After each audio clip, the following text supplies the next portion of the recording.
నడిపిస్తున్న విధానము కొరకే మీకు వందనాలు స్తోత్రాలు ప్రభువా. నాయన అయా మా మధ్య మీరున్నందుకే నీకు వందనాలు ప్రభువా. అయా మిగిలిన సమయాన్ని కూడా దీవెనకరముగా ఎంత ఆశీర్వకరముగా నడిపించమని అయా మిమ్మల్ని వేడుకుంటున్నాం ప్రభువా. వాక్యంలో మీరు మాకు తోడుగా ఉండండి. మా మధ్యనున్ననైనా ప్రభువా మీ శరీరము కొరకే మీ రక్తము కొరకే ప్రార్థిస్తున్నాం తండ్రి. యోగ్యమైన రీతిలో మేము దాని మీద చేయి వేయటానికి సహాయం చేయండి ప్రభువా. అయా మా మధ్యకు నడిపించిన దాసులను బట్టి నీకు వందనాలు. అయా మీరు ఎత్తి పట్టుకోండి, నీ సిలువ చాటును మీరు మరుగుపరచుకోండి. అయా కొలతలేని ఆత్మతో మీరు నింపండి తండ్రి. నాతో మాతో మీరు మాట్లాడండి ప్రభువా. అయా ఈ వారము మమ్మల్ని నీ మాటలు తెచ్చాక తండ్రి సరిచేయమని నీ సన్నిధిలో ప్రార్థించుకుంటూ మీకు వందనాలు స్తోత్రాలు చెల్లించుకుంటూ స్తుతించి ప్రార్థించి మా ప్రియరక్షకుడైన యేసుక్రీస్తు నామములో అడిగి వేడుకుంటున్నాము తండ్రి. అందరం కూర్చుందామండి. ప్రతి ఒక్కరు కూర్చున్నాం. మరి సాక్ష్యం ఇవ్వాలి అనుకున్న వారు త్వరితంగా సాక్ష్యాన్ని అందించండి. ఎవరైనా సాక్ష్యాలు ఇవ్వాలి అనుకుంటే త్వరితంగా సాక్ష్యం అందించండి. ఉన్నాను కూడా వచ్చి మీ అందరికి కూడా నా వందనాలు. మన సాక్ష్యం ఏం లేదండి, చిన్న ప్రార్థన అవసరత. అలాగే మొన్న ఆదివారం అంతకు ముందు వారం నుంచి ఐశ్వర్యకు బాగాలేదు. మరి మీనమ్మ చేత ప్రార్థన చేయించాను. మొన్న వారమే చెప్పాలి, కొంచెం కన్ఫ్యూజింగ్ ఉంది, నేను చెప్పలేదు. ఈ వారం చెప్తున్నాను. మరి స్వస్థత వచ్చిందండి, బిడ్డకి సంపూర్ణ స్వస్థత వచ్చింది. ఇంటికి వెళ్ళాక ఐశ్వర్య అడిగింది అనమాట, అమ్మ నాకు జ్వరం వచ్చింది, నాకు వామిటింగ్స్ అయినాయి కదా, మీనమ్మ చేత నాతో ప్రార్థన చేయించా కదండి, నాకు మర్తి గుర్తు చేసింది అనమాట. అదండి సాక్ష్యం. మరి ఒక ప్రార్థన అవసరత ఏంటంటే, మా నాన్నగారు ఫోన్ చేశారండి. ఆయన చాలా కొంచెం ఇబ్బందుల్లో ఉన్నారు. కాకపోతే ఒక లోన్ పెట్టుకున్నారంట, అది రిజెక్ట్ అవుతుందంట. మరి దాని అందరి గురించి మన సంఘాన్ని అంతటిని ప్రార్థన చేయమని కోరారనమాట. తప్పకుండా మన సంఘం ప్రార్థన చేద్దామండి. ఇదేనండి నా చిన్న సాక్ష్యం. దేవుడు దీవించున్నాడు. దాన్ని బట్టి ఒకసారి దేవాతి దేవునికి కృతజ్ఞతాపూర్వకంగా సాక్ష్యాన్ని బట్టి దేవునికి మహిమ ఘనత ప్రభావములు కలుగును గాక, ఆయనకే చెల్లును గాక. మరి ఈ దినము వాక్య పరిచర్య చేయడానికి మన మధ్యకు దైవజనులు వచ్చారు. ఆత్మీయ తండ్రి శ్రీపాలయ్య గారు పంపించారు దైవజనుల్ని. మరి అన్న కొరకు నేను ఒక మాట చెప్తాను. చాలా ప్రార్థనా పరులు. ఒకరోజు నేను మందిరంలోనికి, చిన్నమేరు మందిరంలోనికి ప్రార్థనా గుడికి వెళ్ళినప్పుడు అన్న ప్రార్థన చేస్తున్నారు. ప్రార్థన చేస్తున్నప్పుడు నేనైతే మన అందరం కళ్ళు మూసుకుంటాం కదా, ఎవరు చేస్తున్నారు అనేది తెలియలేదు. ఒక అలవాటు, కళ్ళు మూసుకుంటే ఇంకా తెరవడం అనేది ఉండదు ప్రార్థన అయ్యే వరకు. అయితే ప్రార్థన చాలా ఆత్మీయంగా ఉంది. అప్పుడే నా హృదయంలో అప్పటి నుంచి బలంగా అది జ్ఞాపకం ఉండిపోయింది. అన్న చేస్తున్న ప్రార్థన చాలా వాక్యాలు ఎత్తిపెట్టి బలంగా ప్రార్థన చేస్తారు. ఇంకొక సోదరి కూడా ఉంటారు అక్కడండి, చిన్నమేరు చర్చిలో. ఆవిడ పేరు కుమారి గారండి, టీచర్ గారు కదా. ఆవిడ కూడా బాగా చేస్తారు. అలాగే అన్న ప్రార్థన కూడా చాలా బాగుంటుంది. అలాగే పాటలు కూడా బాగా పాడతారండి, మంచి గాయకులు. ఈ మధ్యన దేవుని అభిషేకించి పరిచర్యకు పంపించడం జరుగుతుంది. ఈ సమయంలో మన మధ్యకు రావడం మనకెంతో దీవెనకరము, ఆశీర్వకరము. ప్రేమపూర్వకంగా దైవజనుని ఆహ్వానిస్తున్నానండి వాక్య పరిచర్య చేయడానికి.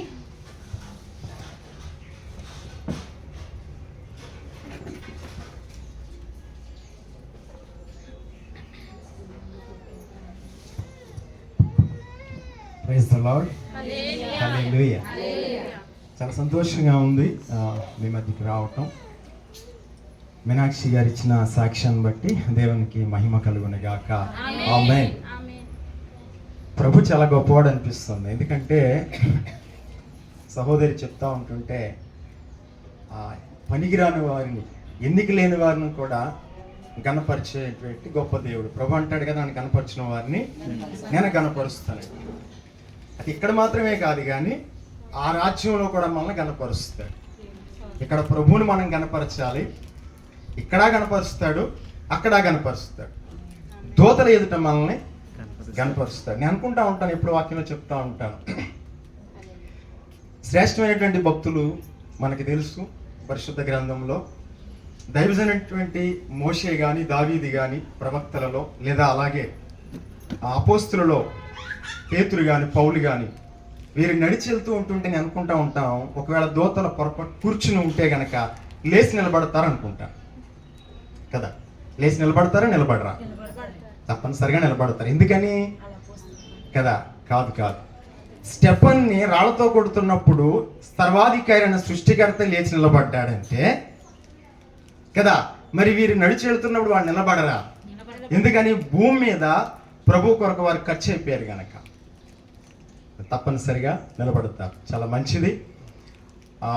దేవుడైన ప్రభు ప్రవక్త అయిన హెచ్కేల్తో మాట్లాడతాడు, నరపుత్రుడా నువ్వు చక్కగా నిలబడమంటాడు. అంటే వాస్తవానికి నేను అనుకుంటాను హెచ్కేల్ నిలబడే ఉన్నాడు. కానీ ఏం చెప్పాడంటే చక్కగా నిలబడమని చెప్పాడు. అంటే చక్కగా నిలబడితే ఏం చేస్తాడు? దేవుడు మాట్లాడతాడు. ఆత్మీయ జీవితంలో మనము కూడా చక్కగా నిలబడితే మనతో కూడా దేవుడు మాట్లాడతాడు కదా. అందుకని అలాగే మనం సిద్ధపడదాం. మంచి దేవుని వాక్యాన్ని జ్ఞాపకం చేసుకుని ఇక్కడికి నన్ను తీసుకొచ్చినటువంటి మొట్టమొదటి నా ప్రభువైన యేసుక్రీస్తు వారికి నేను హృదయపూర్వకంగా వందనాలు తెలియజేస్తున్నాను, కృతజ్ఞతలు తెలుపుకుంటున్నాను. అలాగే నన్ను ఇక్కడ పంపిన దైవజనులు ఆత్మీయ తండ్రి శ్రీపాల్ గారికి, అలాగే నేను ఇక్కడ రావడానికి కారకులైన రూతమ్మ గారికి, మా సోదరులు సారథి గారికి, దైవజనరాలైన మీనాక్షి గారికి, సంఘ పరిశుద్ధులకి కూడా నా ప్రత్యేకమైన హృదయపూర్వకమైన వందనాలు తెలియజేసుకుంటున్నాను. మంచిది. దేవదూతలకు కూడా ఇంత భాగ్యం ఉండదేమో అనుకుంటాను నేను. ఇలాగ దేవుని ఆరాధించే భాగ్యం మనకైతే దేవుడు ఆరాధించే భాగ్యం ఇచ్చాడు. దేవదూతలకి తన పోలికలోకి మార్చబడే భాగ్యం లేదు, కానీ మనకైతే ఆరాధిస్తూ స్తుతిస్తూ ప్రార్థిస్తూ యాత్రలో సాగిపోతూ ఆయన పోలికలోకి మారేటువంటి గొప్ప అవకాశాన్ని దేవుడు మనకి ఇచ్చాడు కదా. మనల్ని ఏం చేయాలనుకుంటున్నాడు? దైవములుగా చేయాలనుకుంటున్నాడు కదా.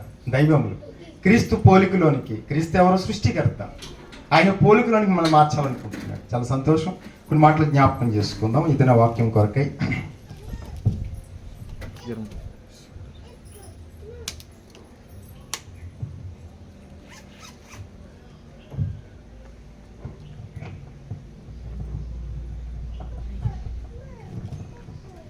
తెస్సలోనికి రాసిన మొదటి పత్రిక, మొదటి తెస్స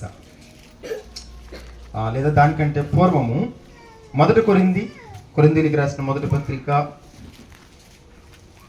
ఈ మాట ఒకసారి చదువుకుని మనం ముందుకు వెళదాం.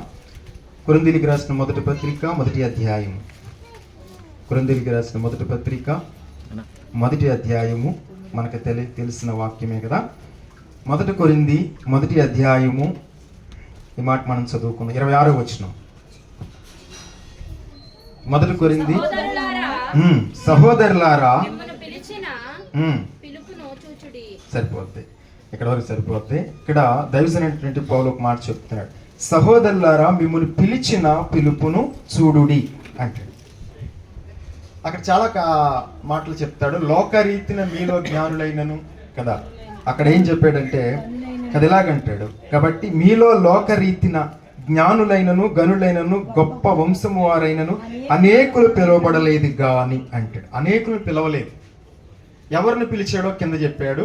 ఎవరిని పిలిచాడు తర్వాత మాట మనం చదువుకుంటే, అతిశయపడకుండానట్లు జ్ఞానులను సిగ్గుపరచుటకు లోకములో ఉండి వెర్రి వారిని దేవుడు ఏర్పరచుకుని ఉన్నాడా. సిగ్గుపరచుటకు లోకములో బలహీనులైన వారిని దేవుడు ఏర్పరచుకుని ఉన్నాడు. ఎన్నికైన వారిని వ్యర్థము చేయుటకు లోకములో నీచులైన వారిని, తృణీకరించబడిన వారిని, ఎన్నిక లేని వారిని దేవుడు ఏర్పరచుకుని ఉన్నాడు. నిజంగా జ్ఞానులు గొప్పవారు బలవంతులు ఉండాలంటే నేను ఇక్కడ ఉంటాను కదా, మీరు ఇక్కడ ఉంటారు కదా. గొప్ప గొప్ప వారందరూ బయట ఉన్నారు. నిజంగా ఎన్నిక లేని వారందరూ ఆయన సంఘంలో, ఆయన దగ్గర, ఆయన బల దగ్గర ఉన్నారు. కాబట్టి ఈ పిలుపుని మనం చూడాలి. ఇది మొదటి కాలింగ్. అనేక పిలుపులు ఉన్నాయి బైబిల్ గ్రంథంలో. ఇప్పుడు నేను తీసుకున్న ఈ సబ్జెక్ట్లో దేవుడు ఎందుకు పిలిచాడు అనేది మరొక మాట. ఇప్పుడు మనం మూలవాక్యంలోకి వెళ్దాం. ఇది ఎందుకు పిలిచాడు అనేది చెప్పడానికి ఈ మాట దగ్గరకు వచ్చాం. మొదటి తెస్సలోనికి రాసిన మొదటి పత్రిక, తెస్సలోనికి రాసిన మొదటి పత్రిక 2వ అధ్యాయం, కొత్త నిబంధన, పేజీ నెంబర్ 184, 185. కొత్త నిబంధన మొదటి తెస్స 2వ అధ్యాయము 11, 12 వచనాలు కలిపి ఉంటాయి కదా. తన రాజ్యమునకు మహిమకు మిమ్మును పిలుచుచున్న దేవునికి తగునట్టుగా మీరు నడుచుకొనవలెనని మీలో ప్రతివాని హెచ్చించుచు మీలో ప్రతివానిని హెచ్చరించుచు ధైర్యపరచుచు సాక్ష్యమిచ్చుచు తండ్రి తన బిడ్డల ఎడల నడుచుకొను రీతిగా మీలో ప్రతివాని ఎడల మేము నడుచుకుంటేమని. ఇదంతా అనేక, నేను ఎప్పుడు ఒక మాట చెప్తాను, బైబిల్ గ్రంథంలో పాత నిబంధన 39 గ్రంథాలు, కొత్త నిబంధన 27 గ్రంథాలు, అనేక అధ్యాయాల్లో వచనాల్లో భాగాలు ఉంటాయి కదా. ఒక్కొక్క భాగం మనం మొదటి భాగాన్ని మనం తీసుకుంటాం. అక్కడ ఏం చెప్పాడంటే, తన రాజ్యమునకును మహిమనుకును మిమ్మల్ని పిలిచిన దేవునికి తగినట్టుగా మీరు నడుచుకునవలనని అంటాడు. ఎందుకు పిలిచాడు? సహోదరులారా, ఆయన మిమ్మల్ని పిలిచిన పిలుపుని చూడండి అంటే ఎందుకు పిలిచాడు? తన రాజ్యానికి, తన మహిమ కొరకై పిలిచాడు. యేసుక్రీస్తు ప్రభువారు యోహాను సువార్త 17వ అధ్యాయంలో ఒక మాట మాట్లాడతారు. ఏమనంటే, లోకము పుట్టక ముందు నీ వద్ద నాకు ఏ మహిమ ఉండినో ఆ మహిమతో ఇప్పుడు నీవు నన్ను మహిమపరచుమని ప్రార్థన చేస్తారు. అంటే ఎంతటి మహిమలో ఉన్నాడు ప్రభు. ఇంతకీ మనల్ని ఎందుకు పిలిచాడంటే మహిమ కొరకు పిలిచాడట. ఆయనని మనం భూమి మీద మహిమపరచాలి, అక్కడ కూడా మహిమపరచాలి. ఆయన మహిమను అక్కడ కూడా మనము తెలియచేయాలి. తన రాజ్యం కొరకు, మహిమ కొరకు దేవుడు మనం పిలిచాడు. పిలిచిన వారు ఎలా ఉండాలి అనే మాటని ఇక్కడే మనం చదివితే ఆయన చెప్పాడు కదా, తన రాజ్యమునకును మహిమనుకు మీరు పిలుచుచున్న దేవునికి తగునట్టుగా మీరు నడుచుకునవలనని మేము మీలో ప్రతివానిని హెచ్చరించచ్చు అంటాడు అక్కడ. అంటే హెచ్చరిక. రాజ్యానికి మహిమానికి పిలిచాడు కాబట్టి నువ్వు ఎలా నడవాలో హెచ్చరికిస్తాడు. అదే హెచ్చరిక వాక్యం ఇప్పుడు ప్రకటించబడుతుంది. క్రీస్తు యొక్క పరిశుద్ధ శరీరమునకు, రక్తమునకు మనం వెళ్ళడానికి పూర్వం మనం హెచ్చరిస్తున్నాడు తన వాక్యము చేత. పిలిచినవాడు, సహోదరులారా, ఆయన మిమ్మల్ని పిలిచిన పిలుపుని చూడండి. ఎందుకు పిలిచాడంటే తన రాజ్యానికి మహిమకు పిలిచాడు. ఎలా నడుచుకోవాలని, తగిన రీతిగా నడుచుకోవాలని హెచ్చరిస్తాడు. ఇది దేవుని వాక్యం. పరిశుద్ధాత్మ దేవుడు హెచ్చరిస్తూ ఉంటాడు. మనం హెచ్చరికలు జాగ్రత్త తీసుకుని కొన్ని మాటలు జ్ఞాపకం చేసుకుందాం. ఎంత సమయం? 2వ దిన వృత్తాంతములు. ఎందుకు అడిగానంటే, నేను వాక్యం ఎక్కువగా చెప్తా ఉంటాను.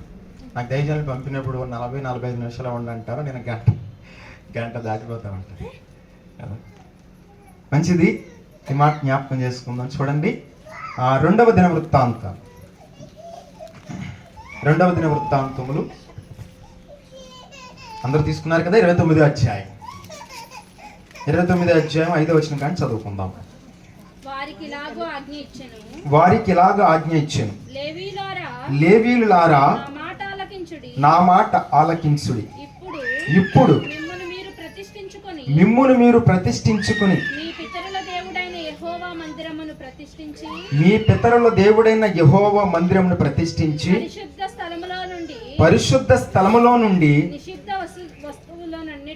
నిషిద్ధ వస్తువులన్నిటినీ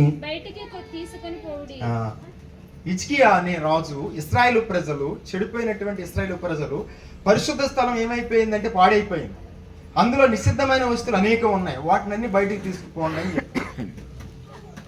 మళ్ళీ దావీదు ఎటువంటి ఆరాధన చేశాడో, ఎటువంటి పరిచర్య చేశాడో, దేవునికి ఎటువంటి మహిమ ఇశ్రాయేలు ప్రజల ద్వారా తను ఎన్నుకున్న ప్రజలు ఎలాంటి మహిమను తీసుకొచ్చాడో అలాంటి మహిమను తీసుకురావడానికి తన తరము వారిలో, ఎవరి తరములో?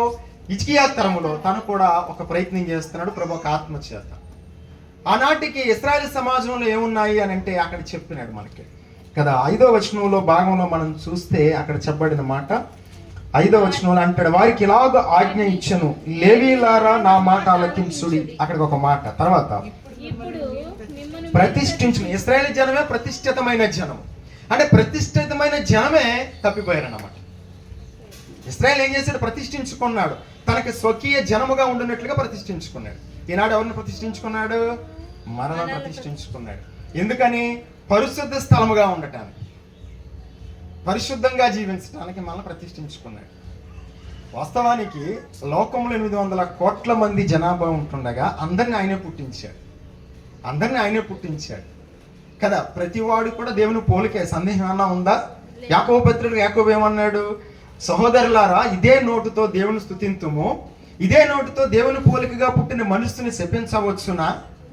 నా సహోదరులారా అలాగా ఉండకూడదంటే. అంటే ఏం చెప్తున్నాడు? భూమి మీద ఉన్న ప్రతి మనిషి ఆయన పోలికే, కానీ స్వభావం ఆయనది కాదు. పోలిక ఆయన యేసుక్రీస్తు ప్రభువు ఏ పోలికలో ఈ లోకానికి వచ్చారు? మన పోలికలో వచ్చారు. ఇప్పుడు అందరూ అదే పోలిక. ఇక్కడ ఉన్నవాడిది, లేనివాడిది, దుర్మార్గుడైనా, దుష్టుడైనా, వ్యభిచారైనా, తాగుబోతైనా, తిరుగుబోతైనా పోలిక అంతా ఒకటే, కానీ స్వభావం వేరు. పోలిక నాడు ఏం చేయలేకపోయాడు, కానీ స్వభావాన్ని మార్చేశారు కదా. ఎవరి స్వభావం అది? అతని స్వభావం.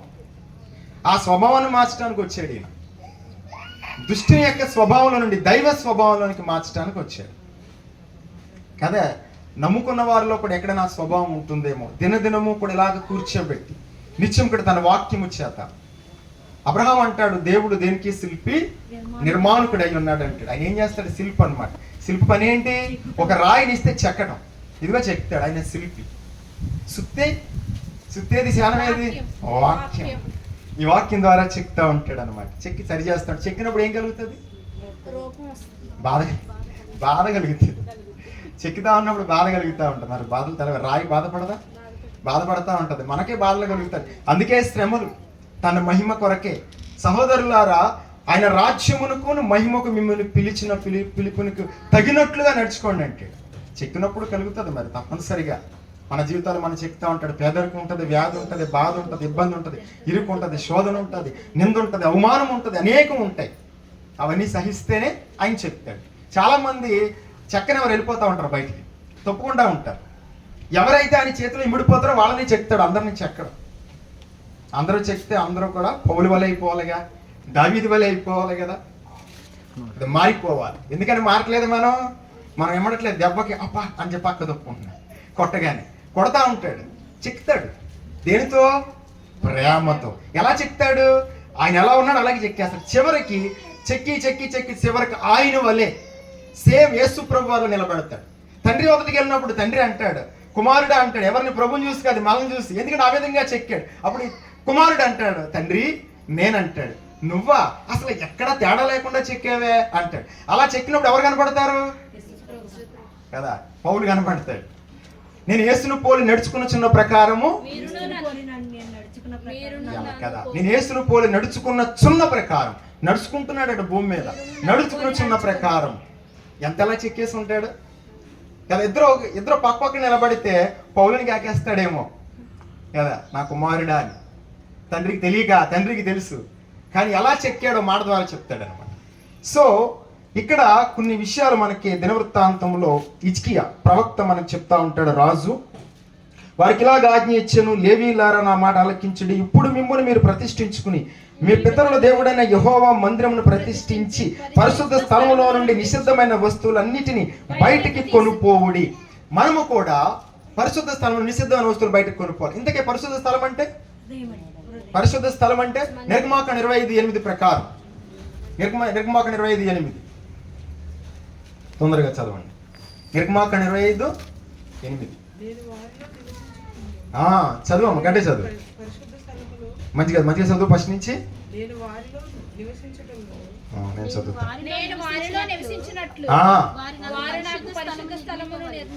పరిశుద్ధ స్థలం వారిలో నివసిస్తాడు. వారు అనగా ఇశ్రాయేలు ప్రజలు. ఇప్పుడు ఇశ్రాయేల్ అంటే ఎవరు? మనమే ఇశ్రాయేలులం. నూతన నిబంధన ఇశ్రాయేలు ప్రజలం. మనం వారిలో నివసించంటే అందరిలో గురించి చెప్తున్నా. ప్రతి వ్యక్తిలో కూడా ఆయన నివసిస్తాడట. నివసించి సంచరిస్తాడు. సంచరించాలంటే ఏం కావాలి? పరిశుద్ధ స్థలం ఉండాలి. ఇప్పుడు పరిశుద్ధ స్థలం ఏమైంది? పాడైపోయింది. పరిశుద్ధ స్థలంలో నుండి నిషిద్ధమైన వస్తువులను బయటకు కొనుక్కోండి అంటున్నాడు. ఎవరి గురించి చెప్తున్నాడు? ఇశ్రాయేలు ప్రజల గురించి చెప్తున్నాడు. వాక్యం ఎప్పుడు ఎవరితో మాట్లాడుతుంది? మనతోనే మాట్లాడు. ధర్మశాస్త్రం మనకే, ఆజ్ఞలు మనకే, కట్టడలు మనకే, హెచ్చరికలు మనకే, విధులు మనకే, విధానాలు మనకే, అన్నీ మనకే. వారికి ఏంటి మరి? వారికి ఏంటి? సువార్త. వారికి సువార్త. మనకు సువార్త అయిపోయింది. ఇక్కడికి వచ్చిన తర్వాత హెచ్చరికలు, నిత్యము కూడా హెచ్చరికలే. సువార్త వారికి ఏంటి? యేసుక్రీస్తు దేవుడు. మీరు నమ్ముకున్న వాటిలో దైవత్వం లేదు. దైవత్వం యొక్క సర్వ పరిపూర్ణత క్రీస్తు శరీరం ముందు నివసించుచున్నది అని మాత్రమే చెప్పడం. వారికి యేసే క్రీస్తుని, క్రీస్తే దేవుడని, ఆయనే ప్రభువు అని, రక్షకుడని, సృష్టికర్త వారికి తెలియపరచాలి. తీసుకొచ్చిన తర్వాత ఇక్కడ ఏం చేయాలి? చెప్తా ఉంటాడు. కాబట్టి హెచ్చరికల వాక్యం ఎవరికి? మనకే. కాబట్టి పరిశుద్ధ స్థలం ఎవరిది? మనదే. పరిశుద్ధ స్థలం నిషిద్ధ వస్తువులు ఎక్కడున్నాయి? ఇప్పుడు మనకున్నాయి. మనకి చెప్పారు ఇందులో నేను తీసేయాలంటే కదా. ఇందులో ఏమేమి ఉన్నాయో కొన్ని మాటలు జ్ఞాపకం చేసుకుందాం. చూడండి. యోహాను సువార్త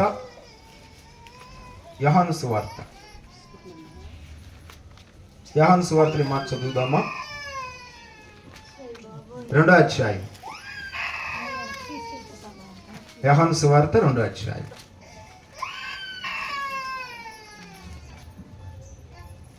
యోహాను సువార్త 2వ అధ్యాయము ఈ మాట మనం చూద్దాం. 13వ వచనం కానీ చదువుదామా? యూదుల పస్కా పండుగ సమీపింపగా యేసు యెరూషలేమునకు వెళ్ళి దేవాలయములో ఎడ్లను గొర్రెలను పావురములను అమ్మవారును రోకల మార్చువారును కూర్చుండ చూచి తాళ్లతో కరడాలు చేసి గొర్రెలను ఎడ్లను దేవాలయములో తోలివేసి రోకల మాట చెల్లివేసి వారి బల్లలో పడద్రోసి వీటిని ఇక్కడ నుండి తీసుకుపోండి, నా తండ్రి ఇల్లు వ్యాపారపు ఇంటిగా చేయకుడని చెప్పాను కదా. ఇప్పుడు ఇందాక హిజ్కియా కూడా ఏమంటున్నాడు? పరిశుద్ధ స్థలంలో నుండి నిషిద్ధమైన వస్తువులు తీసేయండి అంటున్నాడు. ఇది దానికి జతపక్షి అన్నమాట. అక్కడ రాజు ప్రవక్తకి కోపం వచ్చింది, అవన్నీ కూడా తీసేయండి అన్నాడు. ఇక్కడ సాక్షాత్ యేసుప్రభు వారు చెప్తున్నారు. యేసుప్రభు వారి కోపం వచ్చింది కదా, అవన్నీ చల్లేసి అటు ఇటు చేసి తీసేయండి కదా. పరిశుద్ధ స్థలం, నేను వారిలో నివసించి సంచరించినట్లుగా వారు నాకు ఒక పరిశుద్ధ స్థలం. ఎందుకంటే దేవుడు ఉండాలి ఇక్కడ. ఆయన ఎందుకు ఆకాశము మహాకాశములు పట్టజాలని దేవుడు ఏం కోరుకున్నాడు? హృదయాన్ని కోరుకున్నాడు. ఆకాశం ఆయన సింహాసనము, భూమి ఆయన పాదపీఠమే. యెరూషలేములో దేవాలయం కట్టించింది ఎవరు? సొలొమోను కదా. ఆ దేవాలయం ఎందుకు కట్టించాడు? ఆయన ఉండడానికి కట్టాడా? ఎందుకు కట్టాడు? ఆకాశములు మహాకాశములు నిన్ను పట్టజాలవే, నేను కట్టించు మందిరం నిన్ను పట్టునా అని అన్నాడు. అన్నాడా? ఎక్కడ? 2వ దినవృత్తాంతం 2వ అధ్యాయంలో అన్నాడు ఈ మాట కదా. 2వ దినవృత్తాంతములు మనం చదువుతున్నాం కదా. అక్కడ 2వ అధ్యాయము చూడండి. సొలొమోను ఈ మాట, చక్కని మాట చెప్తాడు.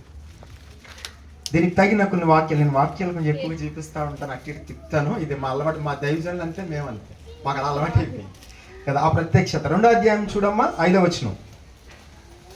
2:5 నేను కట్టించు మందిరము గొప్పదిగా ఉండును, మహనీయుడు గనుక ఆకాశములను మహాకాశములను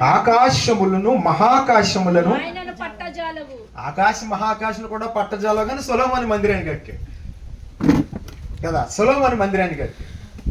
ఎక్కడ ఆయన ఎక్కడ దాస్తాం ఆయన్ని? పౌలు అంటాడు ఆకాశ మండలము కన్నా మిక్కిలి హెచ్చైన వాడంటే. అంటే ప్రభు యొక్క హెచ్చు, ఆయన ఆధిక్యత ఎంతో చెప్పాలనుకున్నాడు. అప్పుడు పౌలుకి తోచలేదు ఎలా చెప్దామని. అప్పుడు ఏం చెప్పాడంటే ఆకాశ మండలము కన్నా మిక్కిలి హెచ్చైన వాడు అని చెప్పాడు ఎబ్రీ పత్రికలో కదా. ఇక్కడ సొలొమోను కూడా చెప్తున్నాడు. ప్రవక్తలు, అపోస్తులు ప్రభు అయిన యేసుక్రీస్తుని గురించి, ఆయన ఉద్దేశం గురించి మనతో మాట్లాడుతారు కదా. అక్కడ 2వ అధ్యాయంలో మనం చూస్తున్న వాక్యంలో మాట్లాడుతున్నాడు సొలొమోను. సకలమైన దేవతల కంటే 2వ అధ్యాయము 5-6 వచనాలు చదువుతున్నాం. అక్కడ ఇలాగ రాయబడి ఉంది 5వ వచనంలో, సకలమైన దేవతల కంటే మహనీయుడు గనక ఆకాశములు మహాకాశములు ఆయన పట్టజాలవు, ఆయనకు మందిరము కట్టించుటకు చాలిన వాడి ఎవడు? ఎవరు కట్టగలరు మందిరము? సొలొమోను దేవుడు ఉండటానికి మందిరము కట్టలా. సొలొమోను దేవుడు ఉండటానికి ఎందుకు కట్టాడు? తర్వాత ఆయన సన్నిధిని ఆయనకు మందిరమును కట్టించుటకైనను నేనే మాత్రపు వాడను, ధూపము వేయుటకే నేను ఆయనకు మందిరమును కట్టదలచి. ధూపం వేయటానికి మందిరం కట్టాడట. అంటే ధూపం అనగా ప్రార్థన, స్తుతి, ఆరాధన, దేవుని ఆరాధించడానికి. వేవేల కోటాన కోట్ల దూతగణాలు ఆరాధిస్తున్నాయి. ఆకాశం భూమి ఆయన ఆరాధిస్తాయి, గాలి నీరు నిప్పు ఆయన ఆరాధిస్తాయి, స్తుతిస్తాయి, గణపరుస్తాయి. సృష్టిలో సమస్తం ఆయన గణపరుస్తాయి. అని ఆయన చాలా ఆయన ఆయనకి చరుపుకోలే కదా. మన ఇశ్రాయేలు చేయి స్తుతుల పైన మనం స్తుతించాలని కోరుకుంటాం. సింహాసనం ఎక్కడ వేసుకోవాలి ఆయన కదా? సింహాసనం ఎక్కడ? స్తుతుల మీద వేస్తాడట. అంటే మన స్తుతి అంత బలంగా ఉండాలి, మన ఆరాధన అంత బలంగా ఉండాలి. ఆరాధన స్తుతి మన జీవితంలో ఇంత బలంగా ఉండాలి.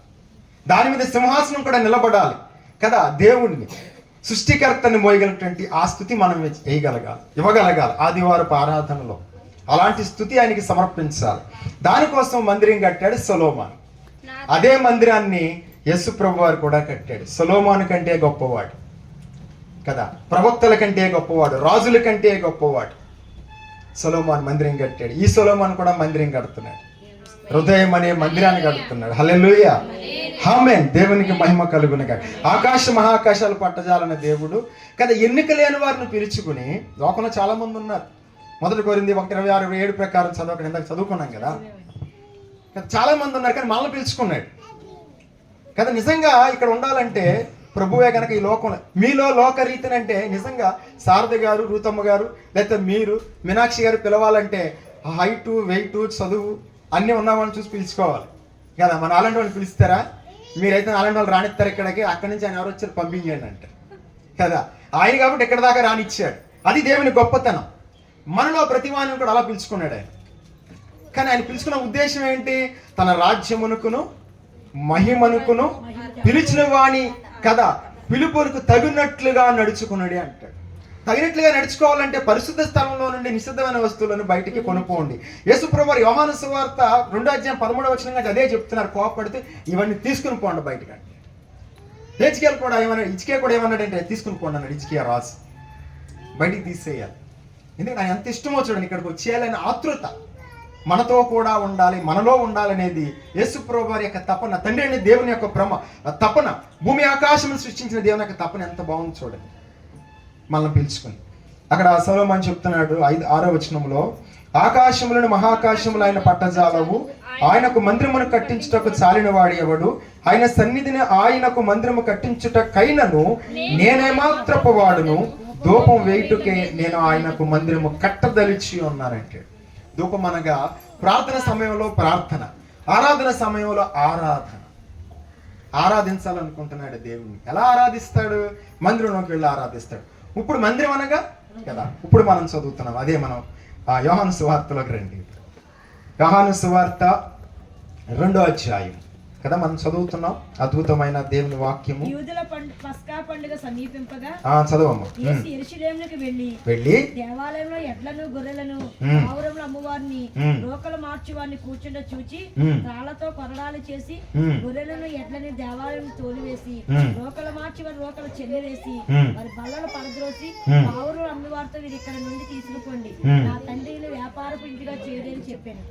ఆయన శిష్యులు నీ ఇంటిని గురించిన ఆసక్తి నన్ను భక్షించుచున్న రాయబడినట్టు జ్ఞాపకం కీర్తన గ్రంథంలో మాట రాయబడి ఉంది. ఇప్పుడు కానీ రాయబడి ఉంది, అది జ్ఞాపకం చేసుకున్నారు కదా. అక్కడ హిజ్కియా కూడా ఈ పరిశుద్ధ స్థలం నిషిద్ధ వస్తువులు తీసుకుని పోండి అన్నాడు. ఈయన కూడా బయటికి తీసుకుని పోండి అని చెప్తున్నాడు. 18వ వచనం. కాబట్టి యూదులు నీవు ఈ కార్యములు చేయుచున్నావే, ఏ సూచన క్రియ మాకు చూపదమని ఆయన అడగగా, యేసు ఈ దేవాలయమును పడగొట్టుడి, 3 దినములలో దాని లేపుదనని వారితో చెప్పాను కదా. దేవాలయం సొలొమోను ఒక దేవాలయం కట్టాడు. ఆ దేవాలయాన్ని ఇక్కడ జ్ఞాపకం చేసుకున్నాడు. సొలొమోను కట్టించిన దేవాలయం భౌతికంగా కట్టాడు. ఆధ్యాత్మికంగా సొలొమోను కంటే గొప్ప యేసుప్రభువు ఒక దేవాలయం కడుతున్నాడు. సొలొమోను కట్టిన దేవాలయం కంటే ఈ దేవాలయం గొప్పది. నీ దేహము దేవుని ఆలయము, నీ దేహం దేవుని దేవాలయం. ఈ దేవాలయంలో ఏముండాలి? ఇవన్నీ ఉండకూడదు. పరిశుద్ధ స్థలం ఇది, దేవుడు నివసించే స్థలం, సింహాసనం ఇక్కడ కూర్చుని ఉండి సర్వ ప్రజలని ఆశీర్వదించటానికి ఇక్కడికి వస్తాడు కదా. మన ద్వారా ఆశీర్వాదము, మన ద్వారా దీవెన, మన ద్వారా సమస్త జనులకు దీవెన వెళ్ళాలి, సువార్త వెళ్ళాలి, రక్షణ వెళ్ళాలి, దేవుడు ప్రకటించబడాలి, దేవుడు తెలియజేయబడాలి. పరిశుద్ధమైనది ఏదో, నిశుద్ధమైనది ఏదో, యథార్థమైనది ఏదో, అపవిత్రమైనది ఏదో, పవిత్రులు తెలియజేయబడాలి కదా. ఎలా తెలియజేయబడుతుంది? మీ సహనమును సకల జనులకు తెలియబడనీయుడి అంటాడు. అనుజనులు మీ సత్క్రియలను చూసి పరలోకం మీ తండ్రిని మహిమపరిచినట్లు ఆయన ఎదుట వారి ఎదుట మీ వెలుగును ప్రకాశింపనీయుడి అంటాడు. మన ద్వారా అన్ని చేయాలనుకుంటున్నాడు. రాజ్యానికి మహిమకు ఆయన మహిమ ఏంటో, దాని రాజ్యం ఏంటో, అని గొప్పతనం ఏంటో అందరికీ తెలియపరచాలనుకుంటున్నాడు. క్రైస్తవుడు అనేవాడు ఎలా పడితే అలా జీవించడానికి కుదరదు, అవకాశము లేదు. ఎలా పడితే అలా ఆలోచించడానికి అవకాశము లేదు. ఎలా పడితే అలా ఉండటానికి అవకాశము లేదు. ఒక నిబంధత కలిగి ఉండాలి క్రైస్తవు. ఇది చెక్కడం అంటే. దేవుడు దేనికి శిల్పి నిర్మాణకుడై ఉన్నాడు అంటే ఆయన శిల్పి. ఆయన అబ్రహామును చెక్కాడు. నా సన్నిధిలో నిందారహితుడివై నడుచుచు అంటాడు కదా. కాబట్టి ఇక్కడ మనకు యోహాను సువార్త 18వ వాక్యంలో మనం చదువుతాము 2:18. కాబట్టి యూదులు నీవి కార్యములు చేయుచున్నావే, ఏ సూచక క్రియను మాకు చూపదువని ఆయన అడగ. ఏ సూచక క్రియ చూపుతాడు అంటే ఒక పాపి అయిన మనిషిని, ఎన్నిక లేని వాడిని దైవంగా మార్చి సూచక క్రియ ఇదే గొప్పది. ఎన్నిక లేని ఒక వ్యక్తిని తీసుకుని, పనికిరాని వాడిని తీసుకుని, పాపి అయిన మనుషుడు తీసుకుని ఇలా చెప్తాడు కదా. సొలొమోను కట్టిన దేవాలయం కంటే అద్భుతముగా క్రీస్తు పోలికలోకి చెక్కి చూపిస్తాడు. అక్కడ ప్రభు ఒక మాట చెప్పాడు, చక్కని మాట. తర్వాత చదవండి, యోహాను సువార్త 2:19 నీవు ఈ కార్యములు చేయుచున్నావే కదా. 19 మనం చదివితే, యేసు ఈ దేవాలయమును పడగొట్టిడి 3 దినములలో దాన్ని లేపుదునని ఆ. వారితో చెప్పాను కదా. ఏ దేవాలయం గురించి మాట్లాడుతున్నాడు? యేసు ఒక దేవాలయము. ఎవరు నివసిస్తారు యేసులో? తండ్రి అయిన దేవుడు నివసిస్తారు. యేసు ప్రభు ఎలా ఉన్నాడు, మనం అలా ఉండాలి. అది దేవుని ఉద్దేశం. ఇది దేవాలయం. యేసు ప్రభు వారు ఒక దేవాలయం. ఆయన తండ్రి ఆయనలో ఉంటాడు కదా. ఇదే యోహాను సువార్త 8వ అధ్యాయం. ఇదే యోహాను సువార్త చూడండి 8వ అధ్యాయం. ఈ మాట మనం చదువుకుందామా? లేదా 14వ అధ్యాయం చూడండి. యోహాను సువార్త 14వ అధ్యాయం 8వ వచనం కానీ చదువుతాం. అప్పుడు ఫిలిప్పు యోహాను సువార్త 14:8 కానీ చదువుతున్నాం మనం. అప్పుడు ఫిలిప్పు, ప్రభువా తండ్రిని మాకు కనపరచుము, మాకంతే చాలునని ఆయనతో చెప్పగా, యేసు ఫిలిప్పు నేను ఇంతకాలం మీ వద్ద ఉండినను కదా. ఇక్కడ 2 స్వరాలు మనకు ఒకే సమయంలో వినబడతాయి. ఫిలిప్పేమో ప్రభుతో మాట్లాడుతున్నాడు. మాట్లాడిన తర్వాత ఫిలిప్పుతో మాట్లాడిన స్వరం ఎవరిదో తెలుసా? తండ్రి అయిన దేవుని కదా. ఎక్కడున్నాడు తండ్రి? యేసు ప్రభులో ఉన్నాడు. ఇప్పుడు ఎక్కడ ఉండాలి ప్రభు? మనలో ఉండాలి. పరిశుద్ధ స్థలములో నుండి నిషిద్ధమైన వస్తువులను కొనుక్కోండి అంటున్నాడు. ఎందుకు ఇది నేను వారిలో నివసించి సంచరించినట్లు వారి నాకు ఒక పరిశుద్ధ స్థలము నిర్మింపవలను. నిర్గమాకాండం 25:8 ప్రకారం పరిశుద్ధ స్థలం. ఎందుకని దేవుడు నివసించడానికి ఇశ్రాయేలు ప్రజలతో చెప్పిన వారిలో నివసించి సంచరిస్తాడు. ఎలా సంచరిస్తాడు? లోకమందు సంచరిస్తాడు. ఆయన ఎవరు? సేవకులు నత్సింగ్ గారు కాదు, ఏం పేరమ్మా ఆయన పేరు? సాధు సుందర్ సింగ్ గారు అట రోడ్డు మీద నడుచుకుంటూ వెళ్తుంటే దైవజనులు చాలాసార్లు చెప్పారు కదా. ఒక పాప పిలిచి, అమ్మ యేసు ప్రభు వారు నడిచి వెళ్తున్నారు. ఇప్పుడు దీన్ని బట్టి, ఈ వాక్యాన్ని బట్టి మీరు ఏమర్థం చేసుకుంటారు? నేను వారిలో నివసించి సంచరించినట్లు ఈ లోకమందు సంచరిస్తాడు ఆయన. మనం వెళ్ళినప్పుడు ఎవరిని చూడాలి? యేసు ప్రభువును చూడాలి. పరిశుద్ధ స్థలంలో నుండి నిషిద్ధమైన వస్తువులను కొనుక్కోవండి అని చెప్పి ఇశ్రాయేలీ జనాంగానికి హిజ్కియా రాజు చెప్తున్నాడు. అక్కడ ఏం జరిగిందంటే, ఆరాధించడానికి ఇశ్రాయేలు ప్రజలు వచ్చినప్పుడు ఈ సంఘటన జరిగింది. ఇప్పుడు మనం ఎందుకు వచ్చాం? ఆరాధించడానికి వచ్చాం. 2వ దినవృత్తాంతం 29వ అధ్యాయం మీరు చదివితే అక్కడ గొప్ప ఆరాధన జరుగుతుంది. ఆరాధన క్రమంలో ఈ మాటలు చెప్తా వచ్చాడు. ఏం చేయాలనేది మాటలు చెప్తున్నాడు. కాబట్టి ఇక్కడ యోహాను సువార్త మనం 14వ అధ్యాయంలో చదువుతున్నాం. మాట చదువుకుందాం, కొన్ని మాటలు జ్ఞాపకం చేసుకుందాం. మొదటి చదువుతాం. ఇక్కడ 8. అప్పుడు ఫిలిప్పు, ప్రభువా తండ్రిని మాకు కనపరచు, మాకు అంతే చాలని ఆయనతో చెప్పగా, యేసు ఫిలిప్పు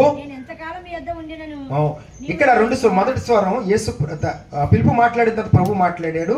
ప్రభు మాట్లాడిన తర్వాత తండ్రి మాట్లాడుతున్నాడు మరలా ఫిలిప్పుతో. నేను ఎంతకాలం మీ వద్ద ఉండినను మీరు నన్ను ఎరుగరా అన్న స్వరము తండ్రిది.